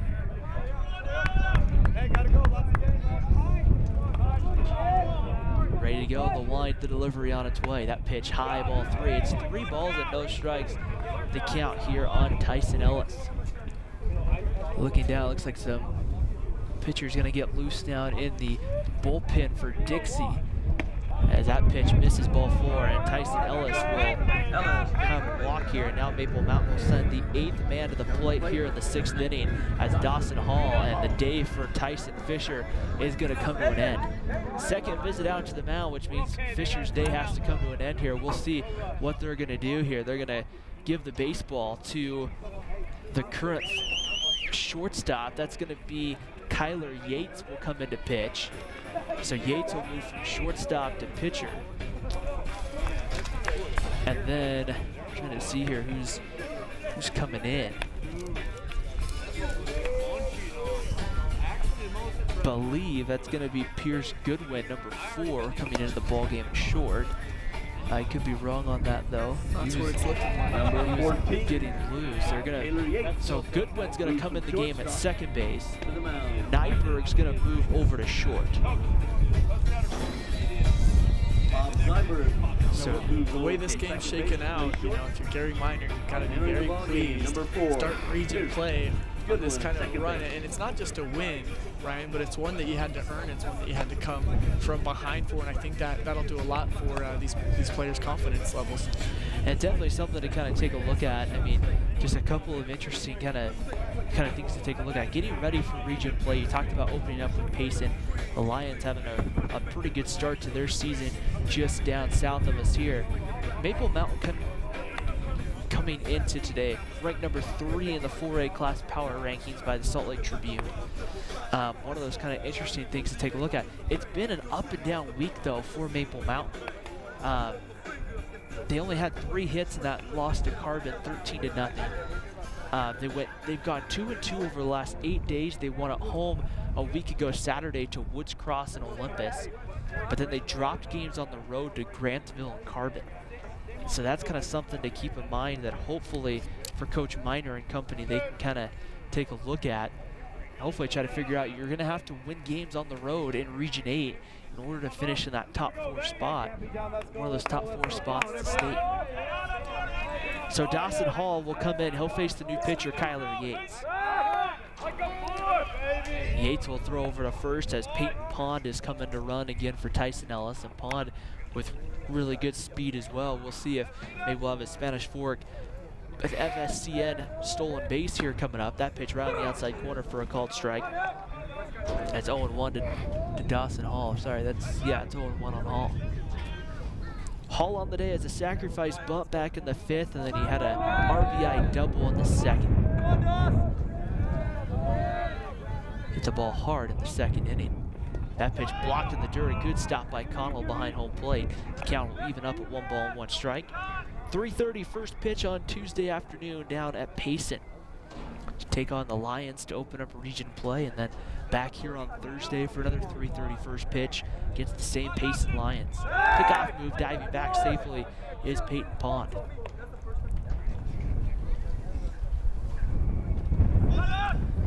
We'll see, of course, weather permitting that game on Tuesday. Snow in the forecast.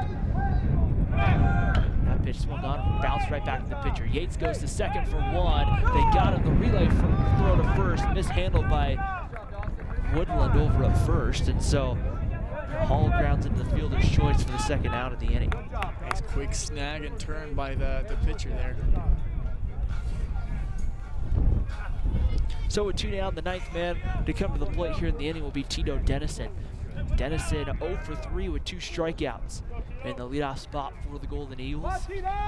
Where's number 1? Stands in. Here's the first pitch in there, called strike, and it's 0-1. In the top of the 7th inning for the Flyers, they'll bring up Karkula, Yates, and then Nyberg. 8, 9, and 1 coming up. The Flyers will have some work to do. That pitch blocked in the dirt. A good job. Pond going for second. The throw is going to get past Goodwin, but right there was Nyberg to back him up. And moving down to second was, sorry, that's Dawson Hall, not Peyton Pond. Pond was retired on the fielder's choice. So Hall able to get to second there on the stolen base.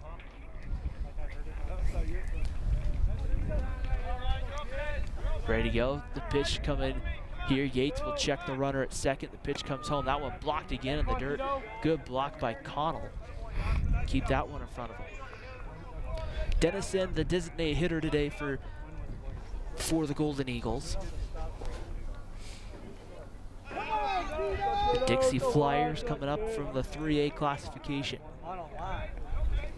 Pitch on its way. That pitch missing low, and now the count will move here to 3-1 on Dennison. Dixie looking for that huge third out to get out of this inning. 6-2 Golden Eagles, bottom of the 6th inning here on Spanish Fork 17. Ready to go, the pitch comes in. That's gonna be a called strike. Dennison started towards first and then quickly got the strike call at that point, and now the count runs full. Yates needs 1 strike to get out of the inning. Working from the stretch, Yates takes a look at second base and comes home 3-2. Swung out and missed, strike 3. The 3rd strikeout of the afternoon for Dennison. That is the first for Yates, and the 6th inning is over, but Maple Mountain does the damage. 5 runs here in the inning at the end of 6. It's Maple Mountain 6, Dixie 2. Last chance for the Flyers after the break. Can Maple Mountain finish this one up? We'll find out. They're 3 outs away. MVP Sports is the #1 source for sporting goods in Spanish Fork. Football, soccer, all the fall sports, we've got you covered. Check out our new custom t-shirt builder. Design at home and we'll build it for you. MVP Sports, 72 North Main in Spanish Fork. Need a new car or truck? The Car Guys has the best selection of used vehicles at the best prices in Spanish Fork. The Car Guys know their automobiles to get you the best car for your needs and your budget. The Car Guys at 872 North Main in Spanish Fork.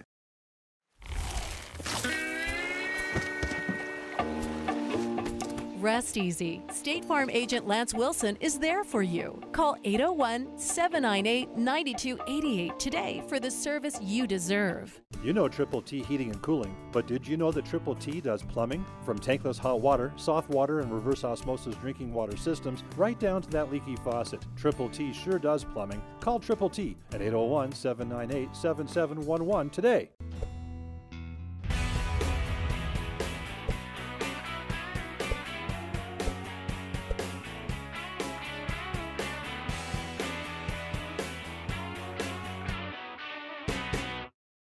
Hi, welcome to Two Jacks Pizza. For the best pizza you'll ever taste and our world-famous cheese sticks, come to Two Jacks Pizza on Main Street in Spanish Fork, or call us for a quick delivery. Are you hungry yet? Top of the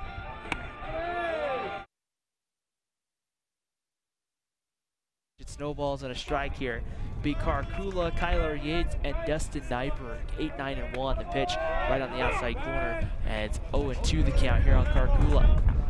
Tyson Ellis trying to wrap this one up and come out on top with the victory here today. That pitch, check swing, and he didn't go. It'll be 1 ball and 2 strikes the count.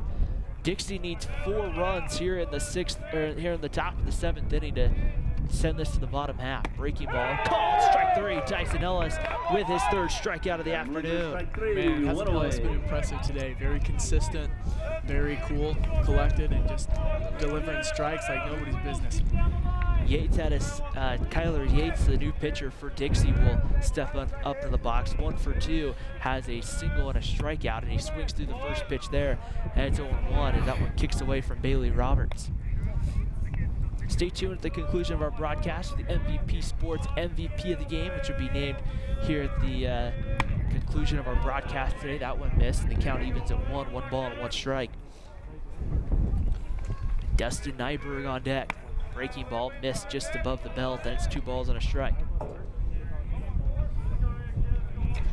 Ready to go once again. The wind and the delivery comes, swung on and missed. Strike 2, as Yates was a little out in front of the breaking of the changeup. It looked like came there from Tyson Ellis.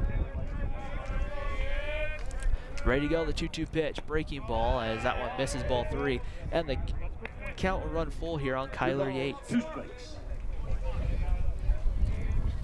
Ellis ready to go again. The 3-2 pitch fouled away here as Tyson Ellis not wasting any time.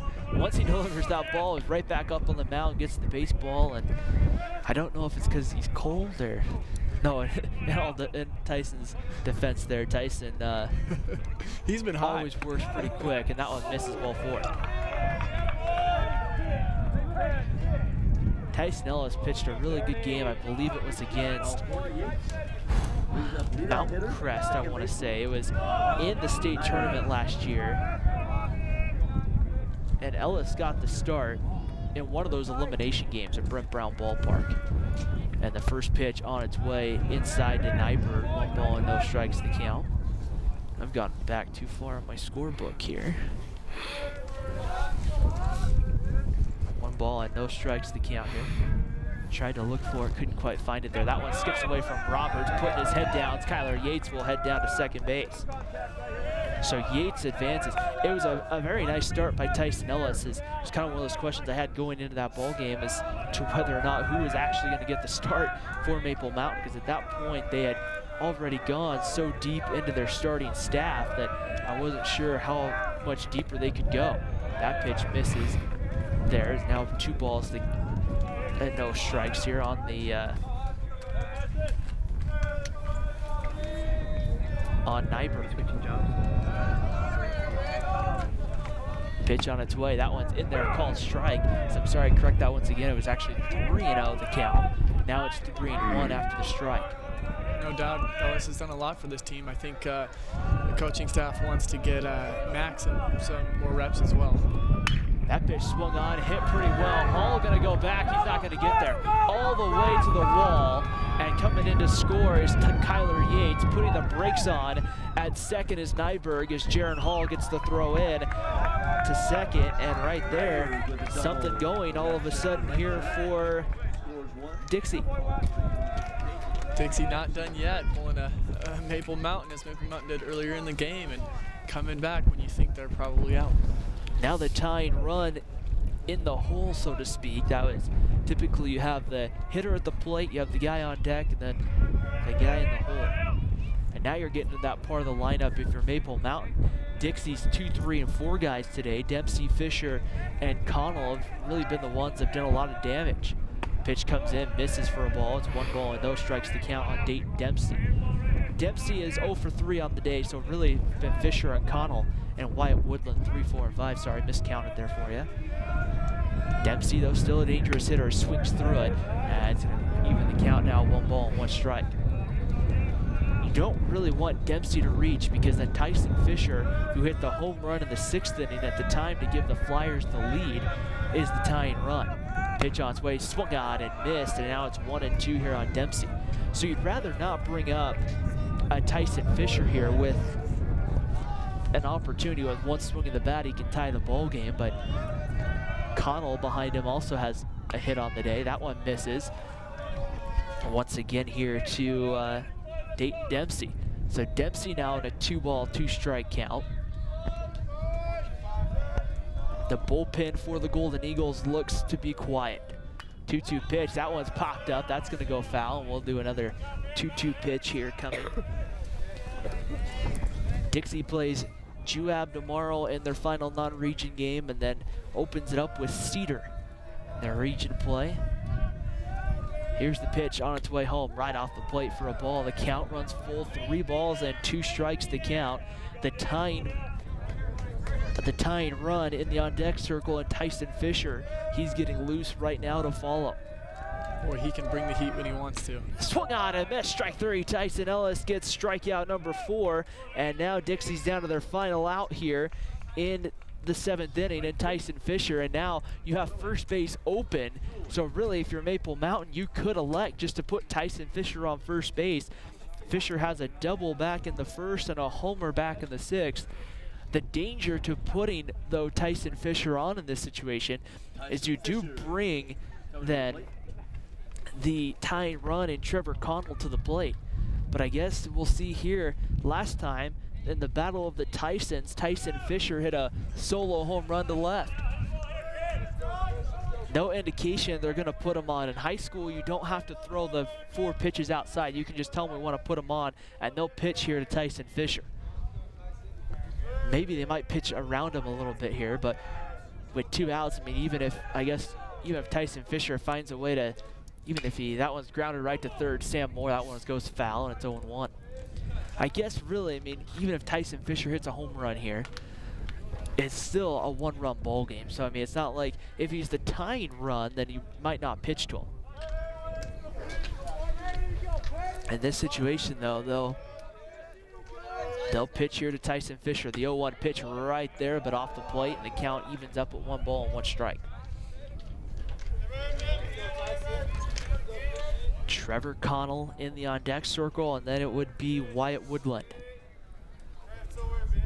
Pitch on its way, the 1-1 pitch swung on, popped high up. Bailey Roberts is gonna try to give it a look, but it's gonna be down the line, and it will go foul right there, and be 1 ball and 2 strikes to count. So Dixie down to their final strike. 6-3 Maple Mountain, top of the 7th inning. Tyson Ellis looking to try to finish this one off with a win and head into Region 8 play. I think this Maple Mountain squad has a lot of confidence in Tyson Ellis, and rightly so.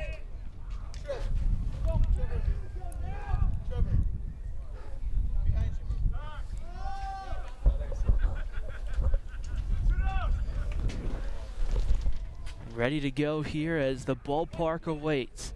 1 ball and 2 strikes the count. Ellis takes a look at the runner at 2nd. Comes home with the pitch right there, but a missed ball too. It's 2 balls and 2 strikes. Ooh, that one's close. Tyson, maybe it looks a little bit different from my vantage point, but that might have maybe been a little too close for me to take. I don't know. But 2 strikes, don't want to go down looking in this situation. The 2-2 pitch, breaking ball, bounced in the dirt, ball 3, and the count runs full, 3 balls and 2 strikes to Tyson Fisher. A walk here with first base open maybe doesn't kill you if you're Maple Mountain. Trevor Connell, the catcher, in the on-deck circle. The 3-2 pitch, breaking ball, misses high, ball 4, and now the tying run coming to the plate in Trevor Connell.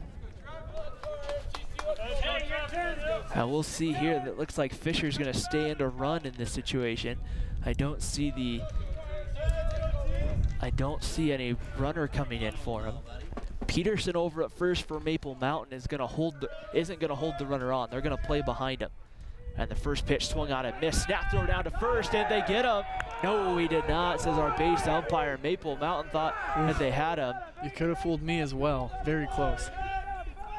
And now their home plate umpire going over here to talk to Gary Miner as he's out of the dugout right there. As I mean, from my vantage point here, it looked like they definitely got the tag, but I'm thinking that Fisher might have gotten that hand stretched out there underneath the tag. The tag, I mean, the ball beat him. I mean, there's no doubt about that. But Fisher, it looks like, just got his arm maybe back underneath the ball right before. And I mean, that's the one part too. High school baseball, you have the 2 umpires. You have one behind home plate, have the other one on the bases. So, you know, maybe we get a different call if the first base umpire, in this case, he's playing right behind the bag at second. Maybe we get a different call if he's over at first. But two-man crews, that one blocked in the dirt by Roberts, and the count evens at 1-1. Wyatt Woodland in the on-deck circle for Dixie. The Flyers have the tying run at the plate in Trevor Connell. Tyson Ellis ready to go, comes home, breaking ball in there, called strike. It's 1-2. Once again, Dixie's backed up against the wall here with 2 strikes. The Flyers down to their final strikes. Runners will get their leads right here. Ellis takes a look in, gets the sign, delivers the pitch, fouled back to the screen.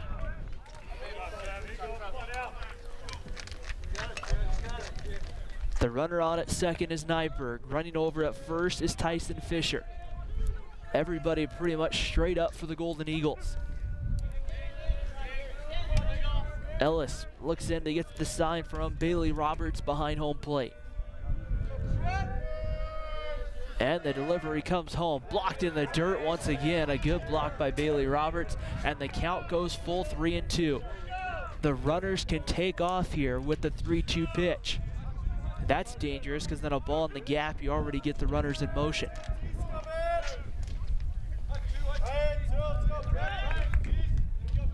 Here's the 3-2 pitch, about to come home. Swung on, foul back, and we'll have another 3-2 pitch. Nyberg and Fisher both got pretty good leads there as they were able to take off with the pitch. Trevor Connell singled back in the first, walked in the third, and struck out in the 6th. Ellis ready to go, checks the runner at second. Comes home high, missed. And now it's ball 3. The count was wrong, it was 2-2. So now the count goes full, 3 balls and 2 strikes.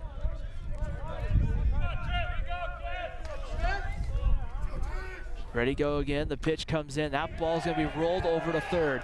Moore's gonna have to come field it. He's gonna make the throw, didn't get him. The ball gets past the first baseman, Peterson. Coming in to score is Nyberg. Right behind him is gonna be Fisher. And I don't know, that ball looked like to me that it went out of play. And if that is the case, Fisher might end up having to go back to third base here. That's what it looked like to me as well. And you saw the first baseman, Peterson, put his hands up in the air and say, hey, the ball's out of play. And now a conversation between the umpires. And I think they're going to push Alex Fisher back, or sorry, not Alex Fisher, Tyson Fisher. I think they're going to move him back to third base, and they will. So only the 1 run's going to come in to score. They're going to say the ball went out of play.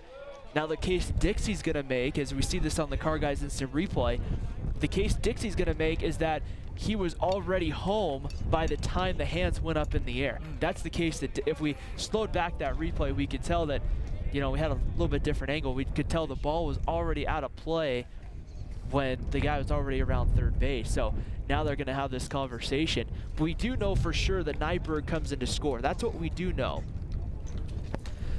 Connell beats that out no matter what. And then the errant throw by Sam Moore. Connell will be able to go to second base. But the question here is, as a long discussion going here, and I mean, I don't blame him right there. They're going to tell Tyson Fisher to head back to third base. So Fisher moves from second to third. You're only allowed that 1 extra base if the ball goes out of play. So that's what they're saying. At Maple Mountain, the ball goes out of play, so they only get that 1 extra base. So now Gary Miner, or sorry, not Gary Miner, I believe that's the pitching coach for Maple Mountain. Is going to come out and have a quick word with Tyson Ellis here. As now you have the tying run in scoring position. You're also going to have a courtesy runner that came in the game. That is, once again, that is going to be Peyton Hara, number 24, coming into courtesy run. So Hara comes in to run number 24. You see him right there on your screen. If he scores, we're tied. We go to the bottom of the 7th inning. Woodland at the plate. That one's in there, called strike. 0-1 on Wyatt Woodland. Woodland is 3 for 3 in the ball game. He's got 3 singles. Here a single could very easily tie the ball game. Tyson Ellis ready to go from the stretch. Comes in, that pitch just below the knees for a ball. Evens the count at 1 ball and 1 strike. 6-4 Maple Mountain, 2 outs, top of the 7th inning. Golden Eagles trying to finish this one off here. Pitch comes in, that one's rolled foul. That would be 1 and 2 right there. With the 2 strikes now. Once again, Dixie down to their final strike. Jaron Hall, Sam Moore, Cade Polson would come up if we go to the bottom of the 7th inning. And that's exactly what you want if you're Maple Mountain. It doesn't get any better than that. You saw earlier, they were the ones that dug Maple Mountain out of the hole that they were in. 3 seniors coming up. The senior leadership for the Golden Eagles would be coming up here in the inning. Ready to go here, the pitch on its way. It's gonna be swung on and chopped. It's gonna be fair. Tyson Ellis with the throw to first. Didn't get him. And it's a 6-5 game, and the tying run's 90 feet away. That chopper once again kind of hit out to, once again, no man's land. Tyson Ellis, by the time he fielded it, made the throw over to first, and when he made the throw, Peterson kept his foot on the bag, but I think there, in that case, Woodland just beat it out to first. And now Trey Johnson's gonna come in to run over at first base as Duncan Stahaley's gonna come to the plate here. Tying run for Dixie, sitting 90 feet away. The Flyers trying to come back here. They have 3 runs in, they need 4 to tie. Stahaley ready to go. First pitch on its way, blocked in the dirt by Bailey Roberts. It's 1-0. Roberts has to be really careful here, really good, because a ball gets to him to the backstop, and that gives Dixie a free base. And like we mentioned, that's something he struggled with just a few games ago, and I think he's really worked on. That one misses, ball 2. It's 2 balls and no strikes. Once again, a walk here doesn't necessarily kill Maple Mountain, but what it does do is it puts good speed on the base path in Johnson over at first base. That one swung on, popped up, that will go foul, and it'll be 2 balls and a strike here on Stahaley. Dawson Hall in right field, playing more towards right center. Jaron Hall shaded more towards left center, playing just to the left of the 385 baseball there in center field, letting us know how far to the fence. That pitch grounded. Cade Polson couldn't knock it down. We're tied. Johnson makes the turnaround second. He's going to go to third. The throw from Quinn Green's offline, and now Dixie has the leading run 90 feet away. Wow. What a play there. Cade Polson trying to trap the ball, thought he had it. Now you see him just kind of squatting down and very disappointed with himself. And now the 9th man to come to the plate here in the inning will be Cade Christensen, as Dixie's elated to fight back in this, and most importantly now they have the leading run in Trey Johnson 90 feet away. Tyson Ellis has struggled here in the 7th inning. You know, I see Ellis trying to keep his hands warm, and you've got to think that he's his fingers are stiff. Well, like you mentioned, Freddie, that one misses for a ball, 1-0. Within the last about half hour, it has cooled down quite a bit here at the ballpark. It has just got cold, and the wind's picking up as well. There for about 4 innings, it started to get somewhat warm, but pitch is swung on, foul back, and it's 1-1. I say warm, but I mean relatively warm to what it has been throughout the day. The 9th man to come to the plate here for Dixie. The Flyers have Johnson over at third, Stahaley running over at first.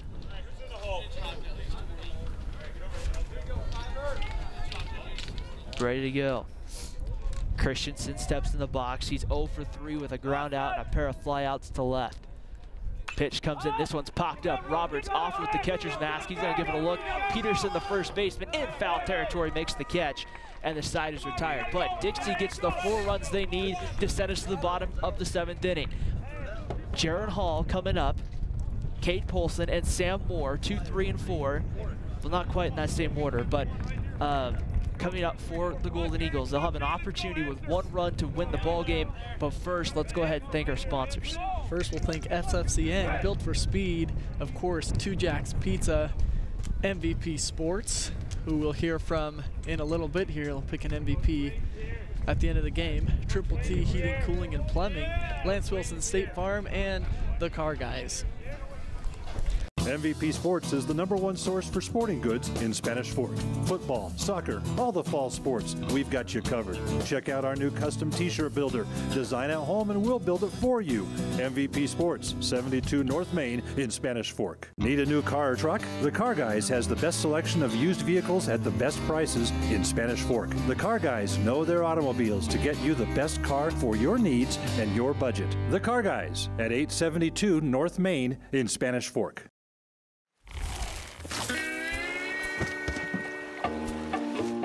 Rest easy. State Farm agent Lance Wilson is there for you. Call 801-798-9288 today for the service you deserve. You know Triple T Heating and Cooling, but did you know that Triple T does plumbing? From tankless hot water, soft water, and reverse osmosis drinking water systems, right down to that leaky faucet. Triple T sure does plumbing. Call Triple T at 801-798-7711 today.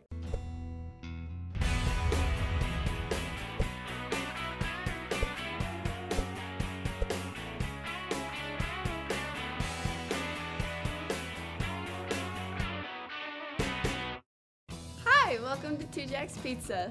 For the best pizza you'll ever taste and our world-famous cheese sticks, come to Two Jacks Pizza on Main Street in Spanish Fork, or call us for a quick delivery. Are you hungry yet?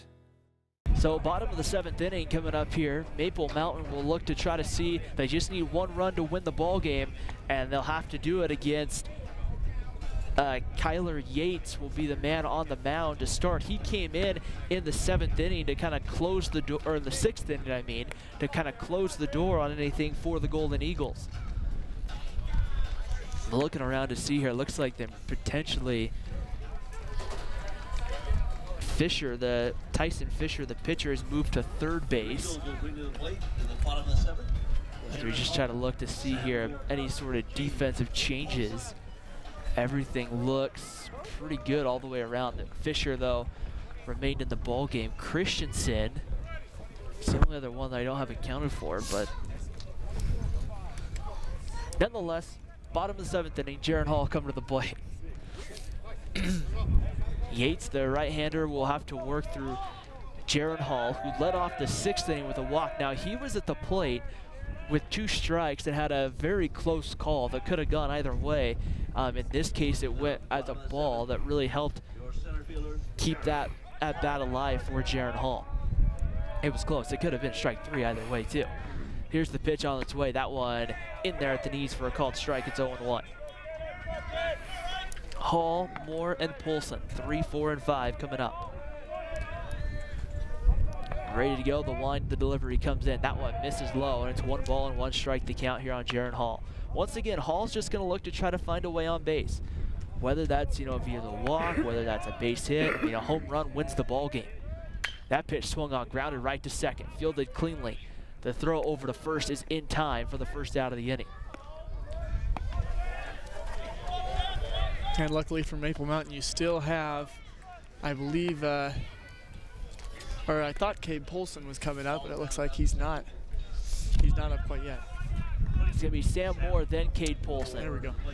Peyton Hara has come in the ball game to play at 2nd base. So Hara just made the throw over to first. And regardless, Sam Moore and Cade Polson, that's the duo you want if you're Maple Mountain. Moore takes the first pitch, 1 ball and no strikes to count. Moore's been hit by a pitch, struck out in the 3rd, and then had a single back in the 6th inning. Came around to score as well in that 6th inning. The pitch comes in. That pitch blocked and will kick over by us. It'll be 2 balls and no strikes. I say over by us, but it's still 10, 15 feet away. I mean, I don't think we're going to get any basketball plays where I have to make a one-handed grab. If I do, then, I don't know, baseball's a lot different than a basketball, so. We've got a good tall fence protecting us, fortunately. 1 ball and 1 strike to count. Yates ready to go. The pitch, breaking ball. Moore grounds that one foul as Gary Miner tried to reach out and grab that with his bare hand, but couldn't come up with it. It'll be 1 and 2. You know, Gary Miner's been known to bare hand a few stray balls. A few games ago, he had a very impressive snag. So the 1-2 pitch, Yates kicks and delivers. Breaking ball, popped up. Giving it a quick look, it's gonna go foul as Connell quickly throws off the catcher's mask and Woodland at first, but it goes up over the dugout. 2-2 tie, bottom of the 7th inning. Dixie 6, Maple Mountain 6.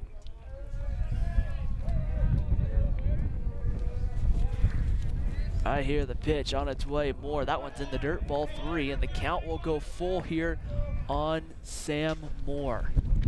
Moore in a good position here and a fastball count most likely here from Yates. We'll see if he gets something that he can see if he can get a pitch he can do something with here. The 3-2 pitch. That one low, ball 4, and the winning run for Maple Mountains aboard and Sam Moore. And that's all they needed. Now you have Cade Polson, who did it for you last time with a low scooping swing, so we'll see what Polson's got left. I was wondering to see if Maple Mountain would go to a courtesy runner here for Moore. But in this case, what they're going to do is they're going to keep Sam Moore in the game. Moore with good speed. You do have a couple of men on that bench for Maple Mountain that have maybe better speed, but Moore with good speed here will get his lead over at first. Here's Cade Polson. Polson 1 for 3 on the afternoon, and they're going to call a balk, and that moves Sam Moore to second base. Wow. The balk call, they're going to say the pitcher never came set before he started home, and so Moore will move down to second on the balk. That's an automatic free base. And now Kaylor Yates here as right now Cade Polson had, oh, they're going to intentionally put Cade Polson on. So, and that's the way it will work in high school baseball. At other levels, you'll see where they'll have to throw 4 pitches out intentionally outside to put them on. High school baseball, and we saw this as the Dixie coach just stood out and said blue and then said put them on. And that's exactly what you can do in high school baseball. You can just tell them, hey, we want to put this guy on. And I think a smart move, knowing what Cade Polson could do, I would say that's a wise move by Dixie. Bailey Roberts had a single in the 6th, a pop out in the 4th, and a fly out in the 2nd. Stands in here, and that pitch blocked in the dirt by Connell. 1 ball and no strikes. A lot of pressure here on your catcher to keep it in front of you, because if for some reason you don't keep that in front of you, that ball is going to get to the backstop. Time out for some strategy talk. So Dixie will take the opportunity to talk things over here. Pitcher and, well, the whole team talking things over, talking some strategy. Right here, what you'd really like to see if you're Dixie would be a ground ball double play, get you out of the inning. The hard part is if something for some reason kicks away from Connell, or you have a throwing error or something like this, potentially then the ball game could be over. Not the way you want to win it really for Maple Mountain though. That pitch away, the snap throw down to first, and back in underneath the tag diving was Cade Polson. Polson might have gotten a little liberal with his lead at first, and maybe that's something the Dixie coaching staff noticed and said, hey, let's try to throw down and get him here. 1 down, bottom of the 7th inning. We're tied at 6, Maple Mountain and Dixie. Bailey Roberts at the plate, Quinn Green to follow. The pitch swung on and hit well out to right field. Stahaley going back, he's gonna make the catch. Here comes the throw all the way to third, in on a hop, but Sam Moore able to beat the tag, and now Moore moves down to third. On the long throw from Stahaley, which was a great throw from right field. It was. Cade Polson able to move up to second base, and now 2 outs, runners on at second and third, and you're gonna bring up Quinn Green to the plate. And Sam Moore showing a little bit of that speed that you mentioned earlier. Green had a single back in the 2nd on kind of a bunt in the infield, had a sacrifice bunt in the 6th, and is also struck out. Kaylor Yates delivers that one, swung on and missed, and it's 0-1. A very big situation right here. Just a lot of pressure here on Connell to make sure that he keeps it in front of him. Here's the 0-1 pitch. Green fouls that one back, and OBO and 2 now. And Coach Gary Miner offering some encouragement. I think he'd like to see his players be aggressive and go after that ball. Nice move there. There really would be an idea here. Work the count, see if you can maybe get a walk or something like that. But sometimes you're going to get good pitches early on in the at-bat. That pitch right off the plate, 1 ball and 2 strikes to count here. That one, when it missed, it didn't miss by much. Maple Mountain scoring 5 in the bottom of the 6th inning, and then Dixie responded with 4 in the top half of the 7th inning to tie this one at 6. The pitch comes in, called strike 3, and the inning's over. We're playing extras. We got Quinn Green frozen right there for the 3rd out of the inning. And we head now to the top of the 8th inning. We got bonus baseball here on Spanish Fork 17. Dixie and Maple Mountain tied at 6. MVP Sports is the #1 source for sporting goods in Spanish Fork. Football, soccer, all the fall sports, we've got you covered. Check out our new custom t-shirt builder. Design at home and we'll build it for you.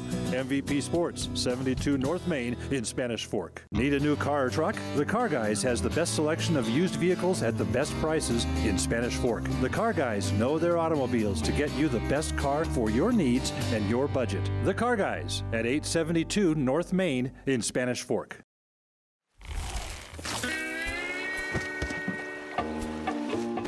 Rest easy. State Farm agent Lance Wilson is there for you. Call 801-798-9288 today for the service you deserve. You know Triple T Heating and Cooling, but did you know that Triple T does plumbing? From tankless hot water, soft water, and reverse osmosis drinking water systems, right down to that leaky faucet. Triple T sure does plumbing. Call Triple T at 801-798-7711 today.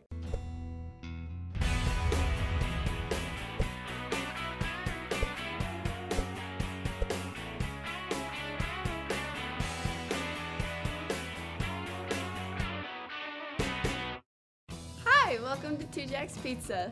For the best pizza you'll ever taste and our world-famous cheese sticks, come to Two Jacks Pizza on Main Street in Spanish Fork, or call us for a quick delivery. Are you hungry yet? You know, we wanted a good game, and we've got it. Going into extra innings here, and both teams have shown the capability of coming back. Maple Mountain's turn now. Welcome to Two To lead it off, it will be Keldon Karkula to stand in and lead it off. He swung and missed at a first pitch from the new pitcher, Wes Childs. Number 11 comes in. That pitch is going to be swung out, popped up right to first. Peterson will get over there and make the catch for the 1st out of the 8th inning. So now here comes Kyler Yates, the pitcher. Sorry, and I think I've been pronouncing it wrong for most of the ball game. Kaler Yates, not Kyler Yates, so I'm sorry, it's Kaler Yates, number 14.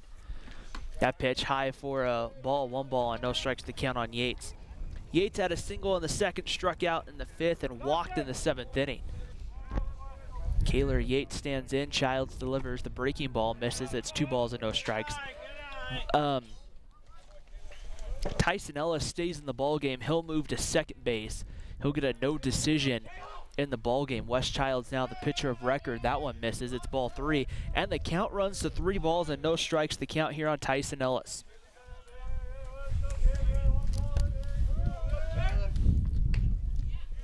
Radio that one in there for a called strike as Kaler Yates was taking all the way. Ready to go. That one misses low, ball 4, and Yates draws a leadoff pass here to start the inning, and now with 1 out, that's going to bring up Dustin Nyberg. Nyberg has a double and a pair of flyouts on the afternoon. So I need to stand up and move around a little bit. It's not a bad idea. I might join you. Wes Childs, the right-hander, ready to go. Kicks and delivers. That pitch swung on, hit well, but that's going to go foul. And it's no balls and 1 strike to count here. Great to be with everybody here on Spanish Fork 17. A little bonus baseball on this Friday afternoon to get your weekend started. the Easter weekend nonetheless, so we hope everybody has a fun time. Pitch comes in. That is going to be missed for a ball. This high throw down, and getting in there is Kaylor Yates. So Yates gets the stolen base.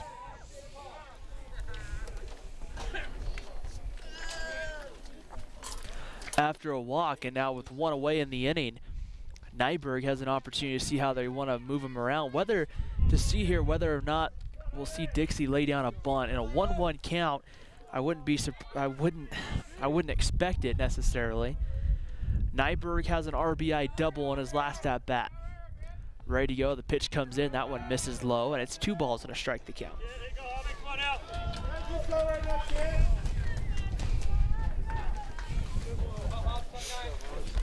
Ready to go once again. Wes Childs beginning his first inning of work, and that one swung on and missed. And the count moves to 3-2 here on Nyberg. Both teams obviously wanting to get a win before they start region play. Sorry, 2-2. They changed the scoreboard here. 2-2 on Nyberg. The pitch is swung on, grounded right to Moore. Moore will look the runner back to second, and when he did, he had to hold on to the baseball.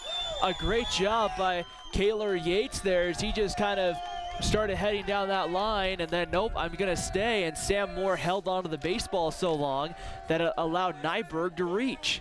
That was a great move, very tricky. I'm interested to see how they rule that, because I think it's gonna end up being a fielder's choice, because Sam Moore didn't, I mean, if Moore makes that throw across the diamond, then it would be, probably would have been an out. First pitch into Dempsey misses for a ball. It's 1 ball and no strikes to count here on Dempsey. Dempsey on the day has flown out to right, grounded out twice, and struck out in his last at bat.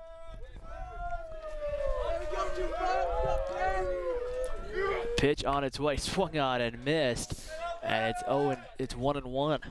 The tough part, once again, we saw Dixie do a great job with 2-out hitting in that 7th inning. Dempsey was the second out, and then all of a sudden, they sent 7 men to the plate after to help get that. So a lot of that came with 2 outs. 1-1 pitch about to come home. Swung on and missed. Roberts popped up quickly like he was going to throw down, but holds on for the 1-2. On deck, it's Tyson Fisher. Childs from the stretch takes a look into Bailey Roberts behind home plate. The 1-2 pitch, swung on and missed. Strike 3, a huge strikeout for Wes Childs, his first of the ball game, and there's 2 outs here in the 8th inning. So 3 big swings there for Dixie. And Maple Mountain, only 1 out left. You have to, it's a tough out though. Tyson Fisher's been aboard 3 times today, had a home run back in the 6th inning, a double back in the 1st, and now we'll get a visit out to the mound here. Both coaches will now talk to their respective players here. As what a great, really, I mean, we've had a great game outside of maybe the elements here at Maple Mountain High School. Been a really nice opportunity here.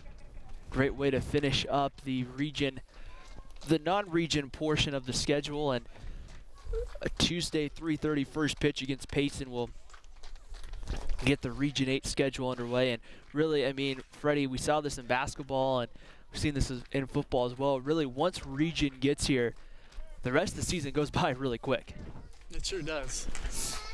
So it's definitely going to be something that you can't take any, especially I would think it's going to go by even quicker with having the idea, okay, we're going to play Payson twice next week, and then next time we see them wouldn't be till the playoffs. Tyson Fisher to face Wes Childs here with 2 outs in the 6th inning, or in the top of the 8th inning. The pitch on its way. That blocked in the dirt. It's going to skip away from Roberts. Everybody moves up 90 feet.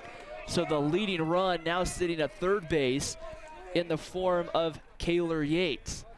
Running on at 2nd base is Nyberg, and now they're going to now they will load the bases for Connell, as now you'll have the intentional pass given to Fisher. Fisher done a lot of damage today.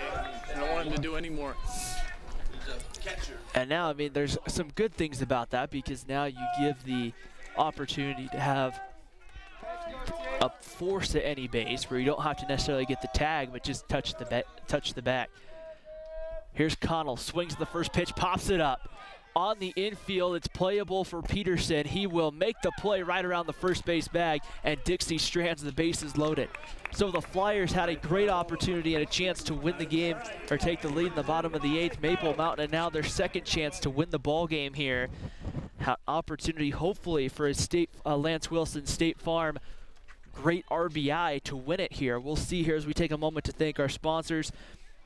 Here with the Car Guys for the Car Guys Instant Replay, Triple T for the Triple T Triple, MVP Sports for the MVP of the game, which will be named here at the conclusion of our broadcast.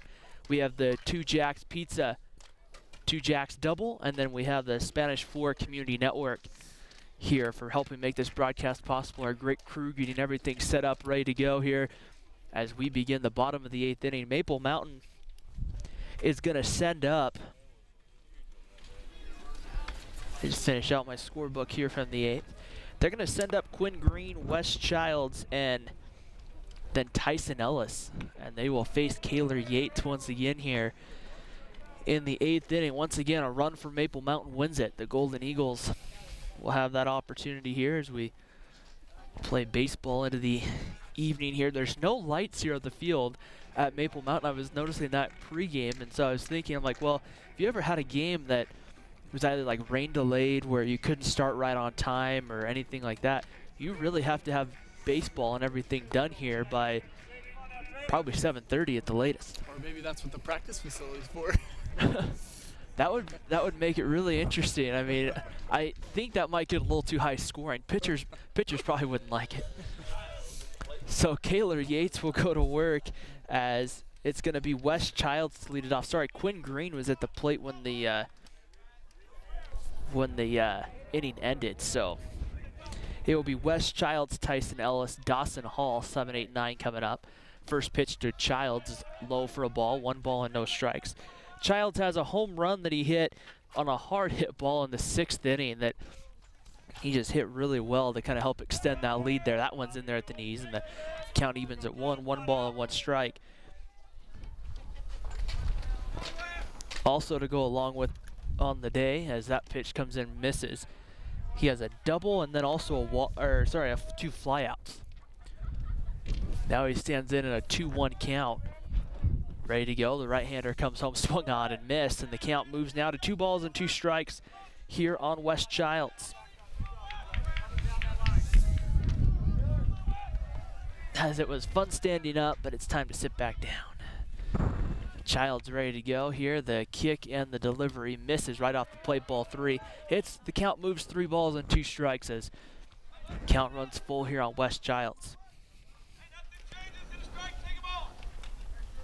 Kaylor Yates, the right-hander, will kick, wind, and deliver. 3-2 pitch called, strike 3.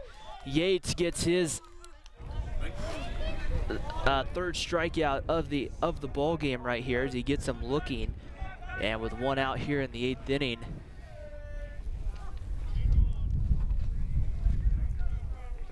brings up Tyson Ellis. Ellis a pair of walks and a double. That one comes inside, and I guess it missed him. I thought it hit him, but it looks like Ellis was able to lean forward out of the way. 1 ball and no strikes.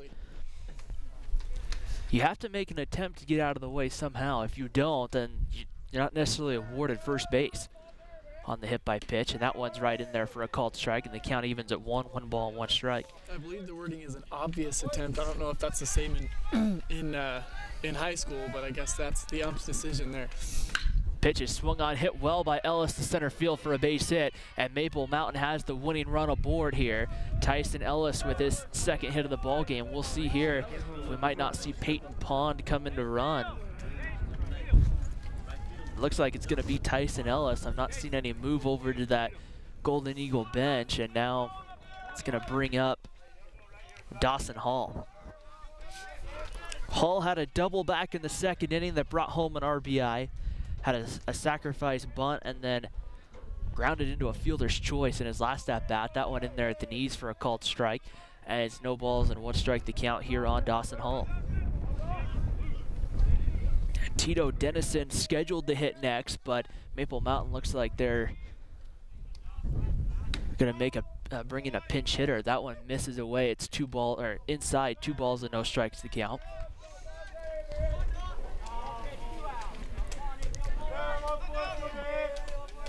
Ready to go. Yates works from the stretch. Working pretty quickly, comes in the 2-0 pitch. That one missed low again, ball 3. 3 balls and no strikes to count. The hard part is once you get past that on deck hitter, Freddie, you get to Jaron Hall, Sam Moore, and Cade Polson again. That's exactly right. So not a situation you want to have happen. The 3-0 pitch, that one swung on, popped up. That's going to go foul. It's 2-2 the count here. We'll have another 2-2 count as Dawson Hall able to make good contact here. 3:30 first pitch on Tuesday afternoon down at Payson. And the pitch comes in. That one swung on and foul tipped into the glove for strike 3. Credit strikeout number 4 to the pitcher of the ball game, and there's 2 outs now for who was supposed to be the scheduled hitter was Tito Dennison. Now we're gonna have a pinch hitter for Maple Mountain. And Caden Beal, number 23, gonna come in and hit. So Beal will move into the designated hitter's position for Maple Mountain.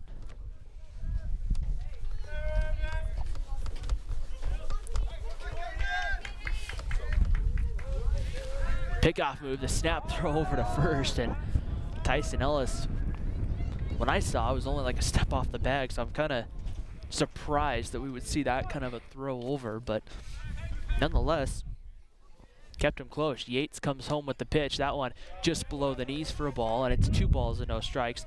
The count here on Caden Beal. Beal's first plate appearance of the afternoon, takes that pitch low, ball 3, and the count moves to 3-0 on Beal. Jaron Hall getting loose in the on-deck circle.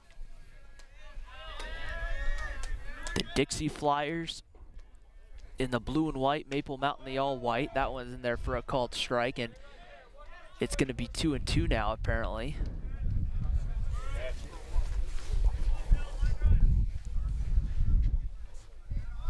Ready to go. Once again, Yates comes home with the pitch. That ball swung on, grounded to short. They're going to go the short way to second, and the side is retired. So we head to the 9th inning here at Maple Mountain High School. We're tied, Maple Mountain 6, Dixie 6. You're watching high school baseball here on Spanish Fork 17. MVP Sports is the #1 source for sporting goods in Spanish Fork. Football, soccer, all the fall sports, we've got you covered. Check out our new custom t-shirt builder. Design at home and we'll build it for you. MVP Sports, 72 North Main in Spanish Fork. Need a new car or truck? The Car Guys has the best selection of used vehicles at the best prices in Spanish Fork. The Car Guys know their automobiles to get you the best car for your needs and your budget. The Car Guys at 872 North Main in Spanish Fork.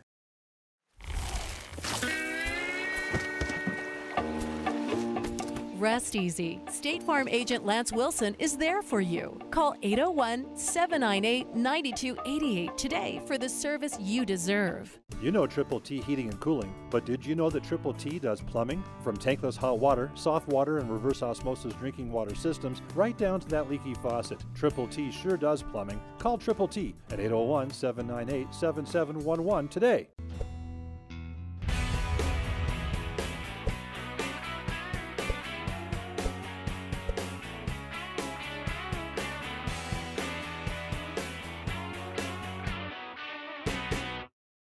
Hi, welcome to Two Jacks Pizza.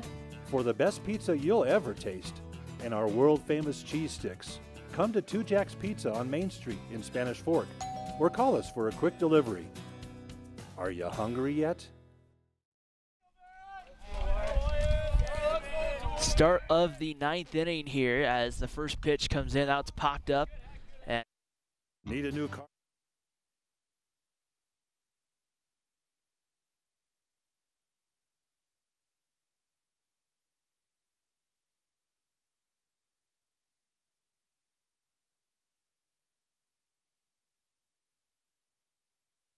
Woodland, Duncan, Stahaley, and then I have Cade Christensen down. That pitch fouled away down by some parents and some fans sitting down the right field line here, and now it's 0-2 the count.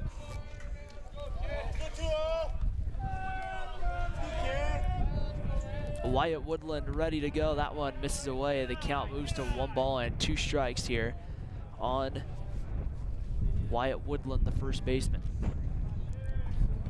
Ready to go. The breaking ball swung on, fouled straight back to the screen, and the count moves to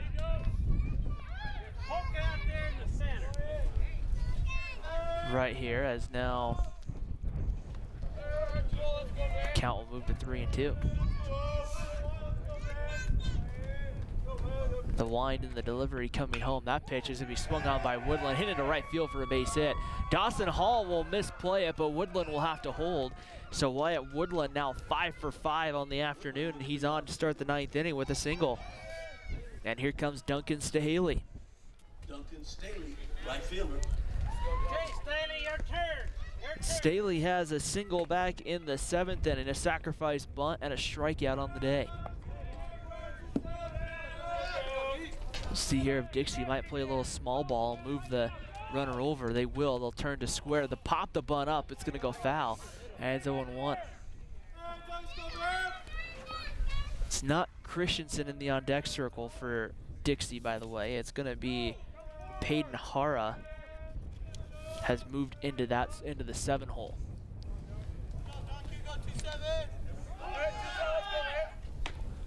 Pitch comes in. They're going to say, yes, it is a strike to Stahaley there.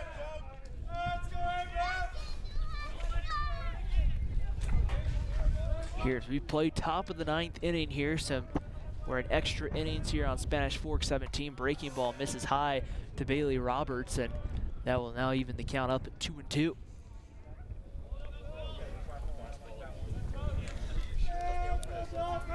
Running over at first base is Wyatt Woodland, and the pitch comes in. That pitch popped up. Roberts will give it a look.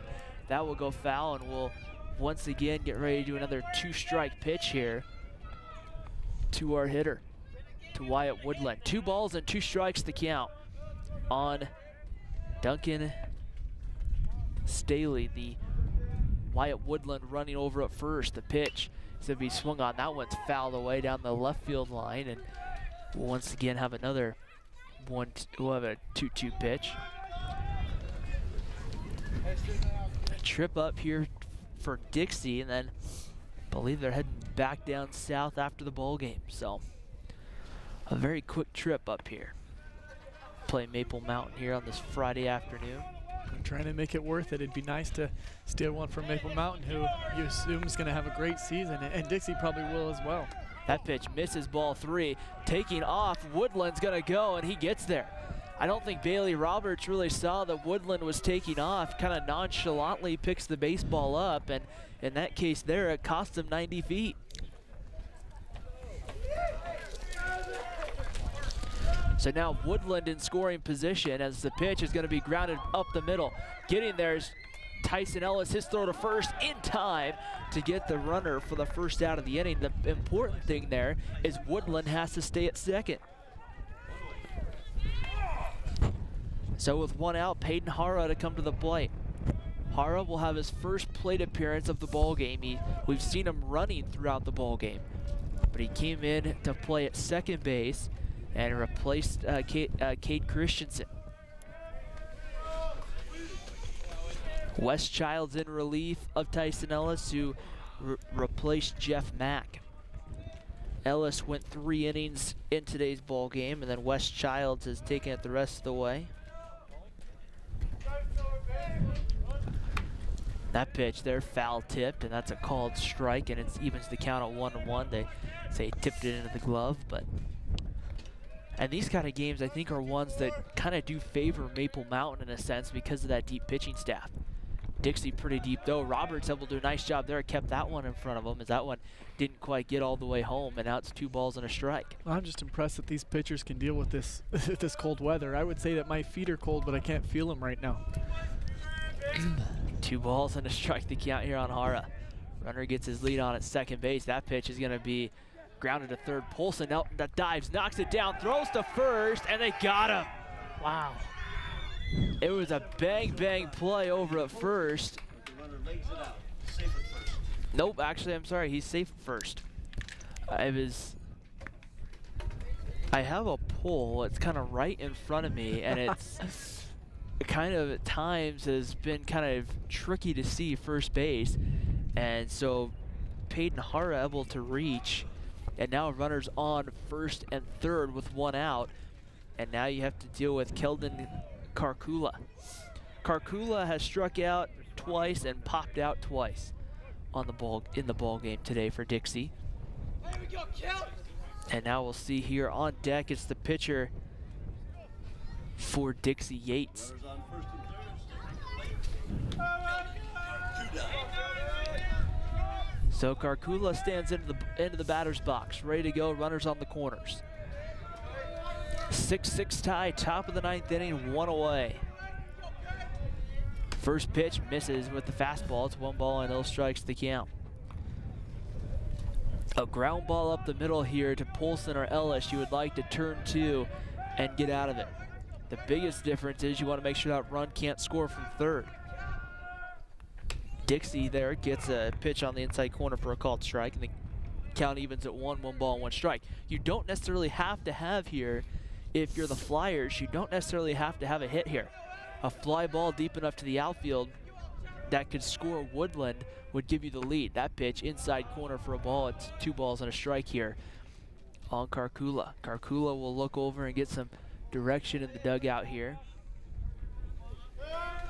And even, I mean, really, Karkula can get that run in as long as he stays out of any sort of double play situation. Pitch comes in, he lifts that one out to right. Coming in, Dawson Hall, he's gonna miss, he misplays it. Coming in to score from third is Woodland, and Dixie takes a 7-6 lead. And, you know, it looked like he may have lifted his head just a little too soon, taking his eyes off the ball. I think that's what happened. I think that's the reason that he dropped the ball and then just kind of realized it was on the ground. It's one of those interesting plays because really you take a look at it as a right fielder, you're thinking, okay, runner on third, I have to make that catch and I need to put a throw right on the plate. The ball was hit shallow enough. I'm not sure if in that situation they send Wyatt Woodland. I mean, they might take a chance there. Yates stands in, that pitch blocked in the dirt for a ball, 1 ball and no strike. The runners will hold. But I'm not sure necessarily in that situation if Woodland would have scored if Hall makes that play and makes a decent enough throw where Woodland might have stopped maybe somewhere down the baseline and retreated back to third. Yates swings and fouls this one back. But now Kaylor Yates, the hitter for Dixie, also the pitcher of record for the Flyers. When he takes the hill in the bottom half of the 9th inning, he's going to have a lead. Ready to go here, Yates stands in from the right side of the plate. Wes Childs checks the runner at second base, comes in. There's the runner goes, the throw down, and they got him. And now the hard part is the runner on at second base. They're going to tag out Hara there as a heads-up move by Karkula to go ahead and take second base as he got caught in the rundown. 2-way. Runner at second base. There was really just no place to go once he got so far down the baseline, he was just kind of, maybe if he runs, maybe they make some sort of an error, but in general, that's a pretty more easier play to make than not. 9 times out of 10, you're gonna see that play made. Yates swings, pops that one up, but be fouled away, and now we'll get a baseball out to Wes Childs here. 7-6 in favor of Dixie here.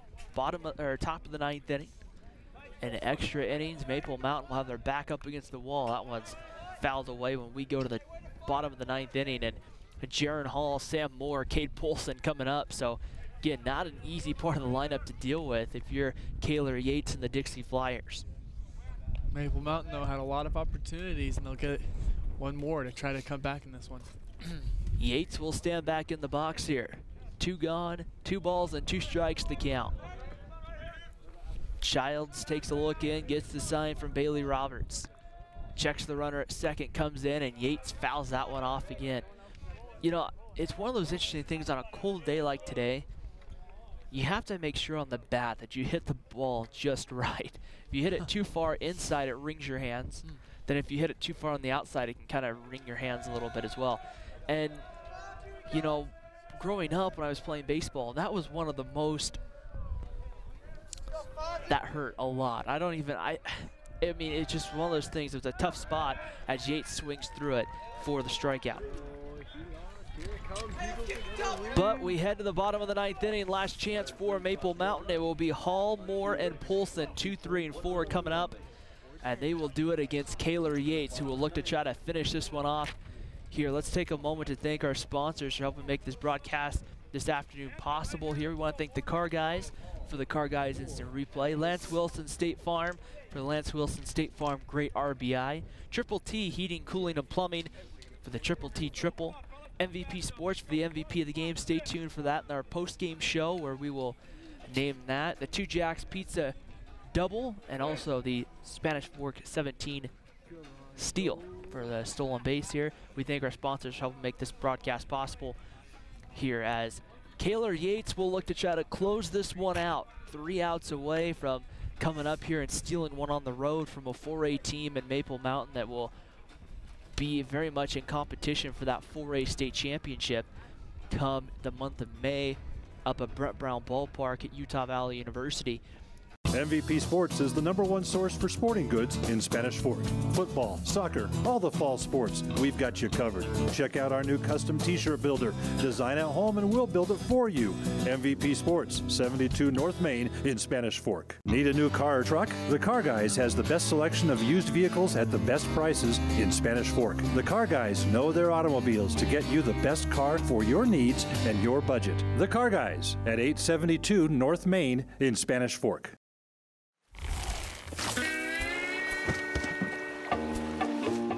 Rest easy. State Farm agent Lance Wilson is there for you. Call 801-798-9288 today for the service you deserve. You know Triple T Heating and Cooling, but did you know that Triple T does plumbing? From tankless hot water, soft water, and reverse osmosis drinking water systems, right down to that leaky faucet. Triple T sure does plumbing. Call Triple T at 801-798-7711 today.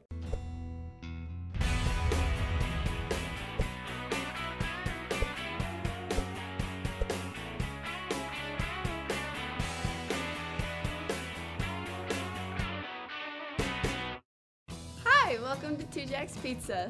For the best pizza you'll ever taste and our world-famous cheese sticks, come to 2 Jacks Pizza on Main Street in Spanish Fork or call us for a quick delivery. Are you hungry yet?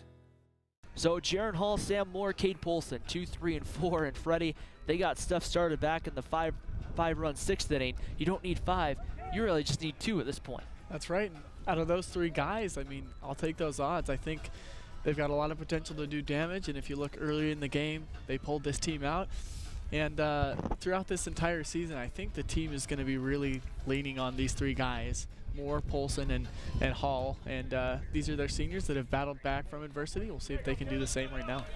This is going to be big. I mean, I guess you really only need 1 to send this to another inning, but you'd really like 2 just to end it right now. Jaron Hall the stands in. He's grounded out, reached on an error, walked, and struck out. Ready to go. The first pitch inside and tight. Hall turns out of the way for a ball. 1 ball and no strikes the count.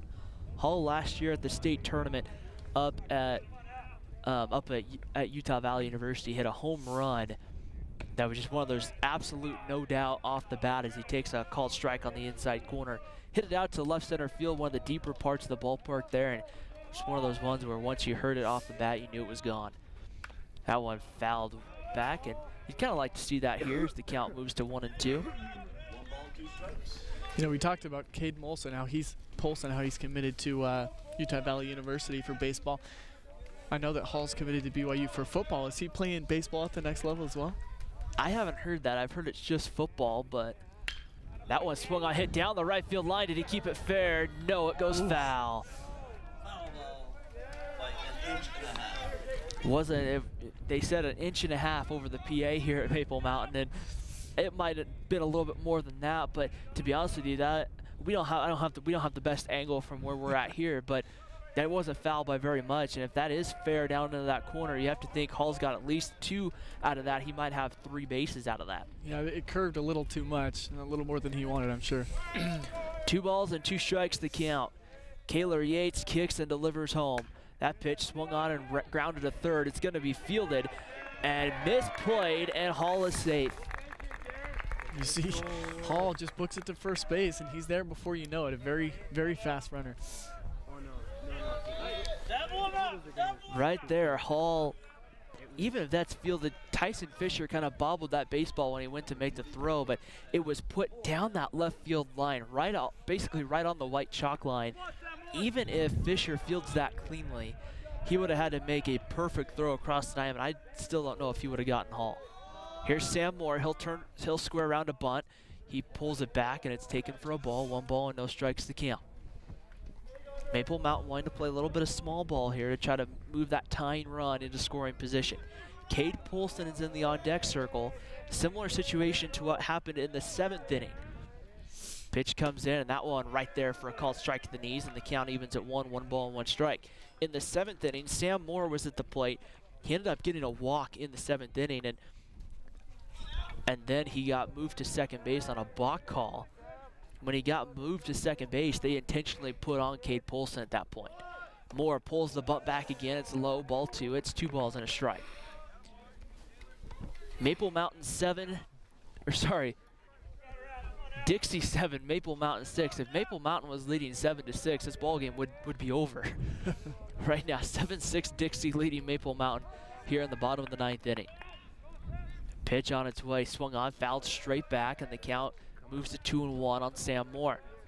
The Golden Eagles just trying, if they can get 1 run to send this here to the 10th inning, we would play some more baseball here today. Like we talked about earlier, no lights on this field, so with it being, last time I checked my clock, it was 5:45. That was a little while ago, and so I'm not sure necessarily how much daylight we would have, probably at least another hour and a half. That pitch is low. Hall trying to steal the bag. He's safe. I still haven't seen the official call from our umpire at second. I'm gonna say maybe I missed it. Maybe I looked down at my book or something, but Hall safe there on the stolen base. So now, with a 2-2 count, Sam Moore could tie it potentially with a base hit. Staley in right, Dempsey in center, Karkula in left. All have to be ready on that base hit to try to see if they can't try to cut that run down at the plate. Pitch on the way. Moore swings through it. Foul tip in the glove. Strike 3.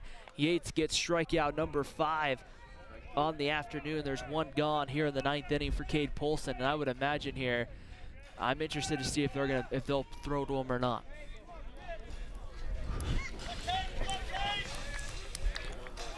Polson will get ready here. Cade on the day was intentionally walked in the 7th, an RBI single, flew out to center field, and then was retired back in the 1st inning to retire the side for the Golden Eagles. Polson now, man. No sign yet as to they're going to put him on, so I think they're going to throw to Cade Polson here. Yates checks Hall at second base. The pitch swung on. That one's hit down the right field line. That's hooking well foul. Be no balls and a strike on Polson. Boy, if you're Dixie, you're grateful that one is foul. He's got a big swing. He's got the potential to go pretty deep. Polson will take a couple of practice swings. Look down at that third base coaching box. 7-6 Dixie, bottom of the 9th inning. Maple Mountain looking to tie with 1 run, 2 runs. They can win the ball game. Here's the pitch. That one's low in the dirt. The count evens at 1 ball and 1 strike. Bailey Roberts, the catcher in the on-deck circle, and then it would be Quinn Green to follow for the Golden Eagles. Runners get their lead. Jaron Hall out at second base. Yates checks Hall at second, comes home. That pitch swung on, grounded right back to the pitcher. Hall will get to third. Polson will be retired at first. So this one looking like Maple Mountain may be able to tie it up and go to the 10th inning. 2 outs. Bailey Roberts has popped out to second, popped out to short, had a single back in the 6th inning, and then came around to score a run. But then in the 7th inning, with runners on at second and third, struck out. So Bailey Roberts will stand in. A lot of pressure here on Connell. Now I'll give Connell behind the plate for Dixie a lot of credit. He's done a great job. I don't think I've seen 1 ball get by him tonight. That hit Bailey Roberts, and so be on base here. So now the winning run for Maple Mountain aboard here in the ninth. And Quinn Green's going to come to the plate. And we'll see a pinch runner come in here for Bailey Roberts. It's the courtesy runner.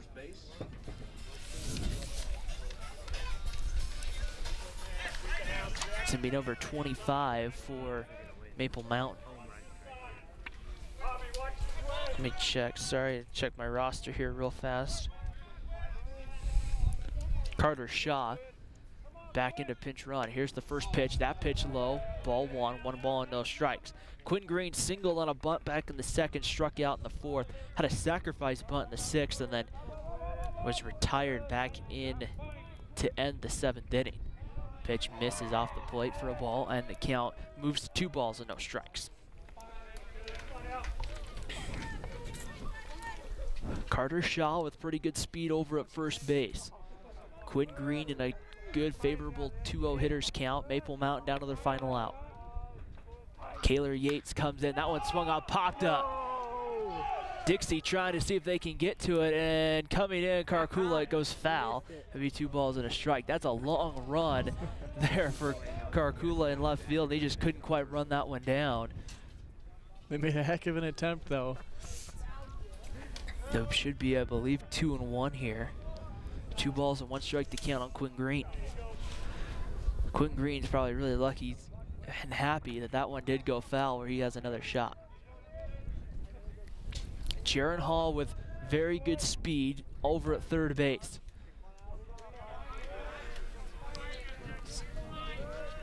Two 2-1 pitch on its way. That one's in there at the knees for a called strike, and it evens the count at 2-2.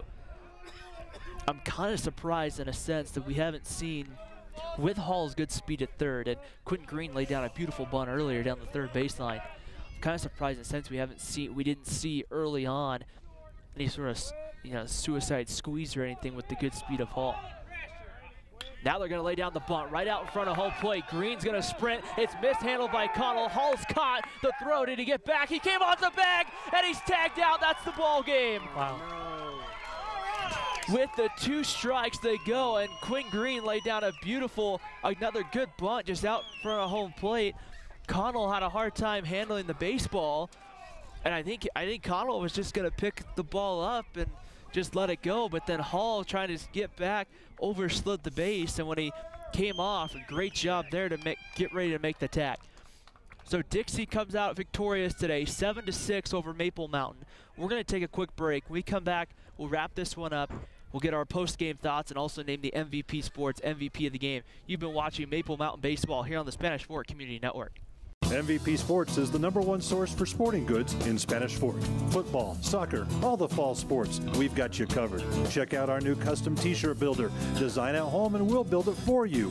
MVP Sports, 72 North Main in Spanish Fork. Need a new car or truck? The Car Guys has the best selection of used vehicles at the best prices in Spanish Fork. The Car Guys know their automobiles to get you the best car for your needs and your budget. The Car Guys at 872 North Main in Spanish Fork.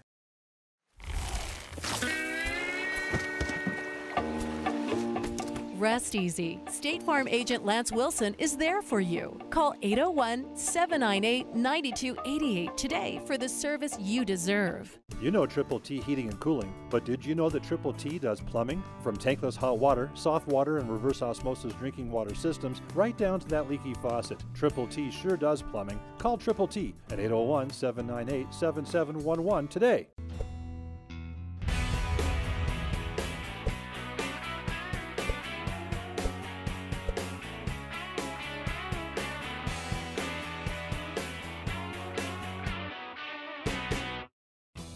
Welcome to Two Jacks Pizza. For the best pizza you'll ever taste and our world-famous cheese sticks, come to Two Jacks Pizza on Main Street in Spanish Fork, or call us for a quick delivery. Are you hungry yet?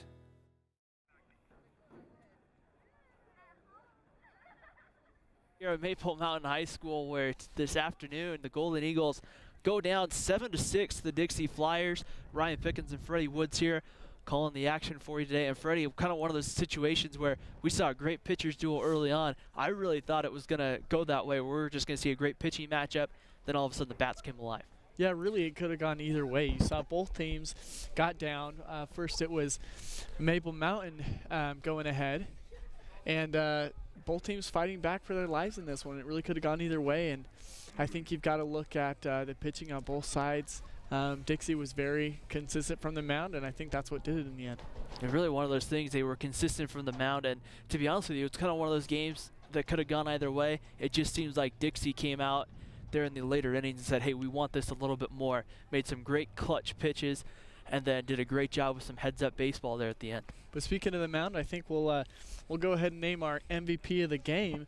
And our MVP of the game is going to be Jeff Mack, who did some great things for Maple Mountain. He had 4 innings on the mound and really early on set the tone for that one. 4 innings, 5 hits, 1 run, walked 1, and struck out 2. And really one of those things really kept Maple Mountain in the ball game early on.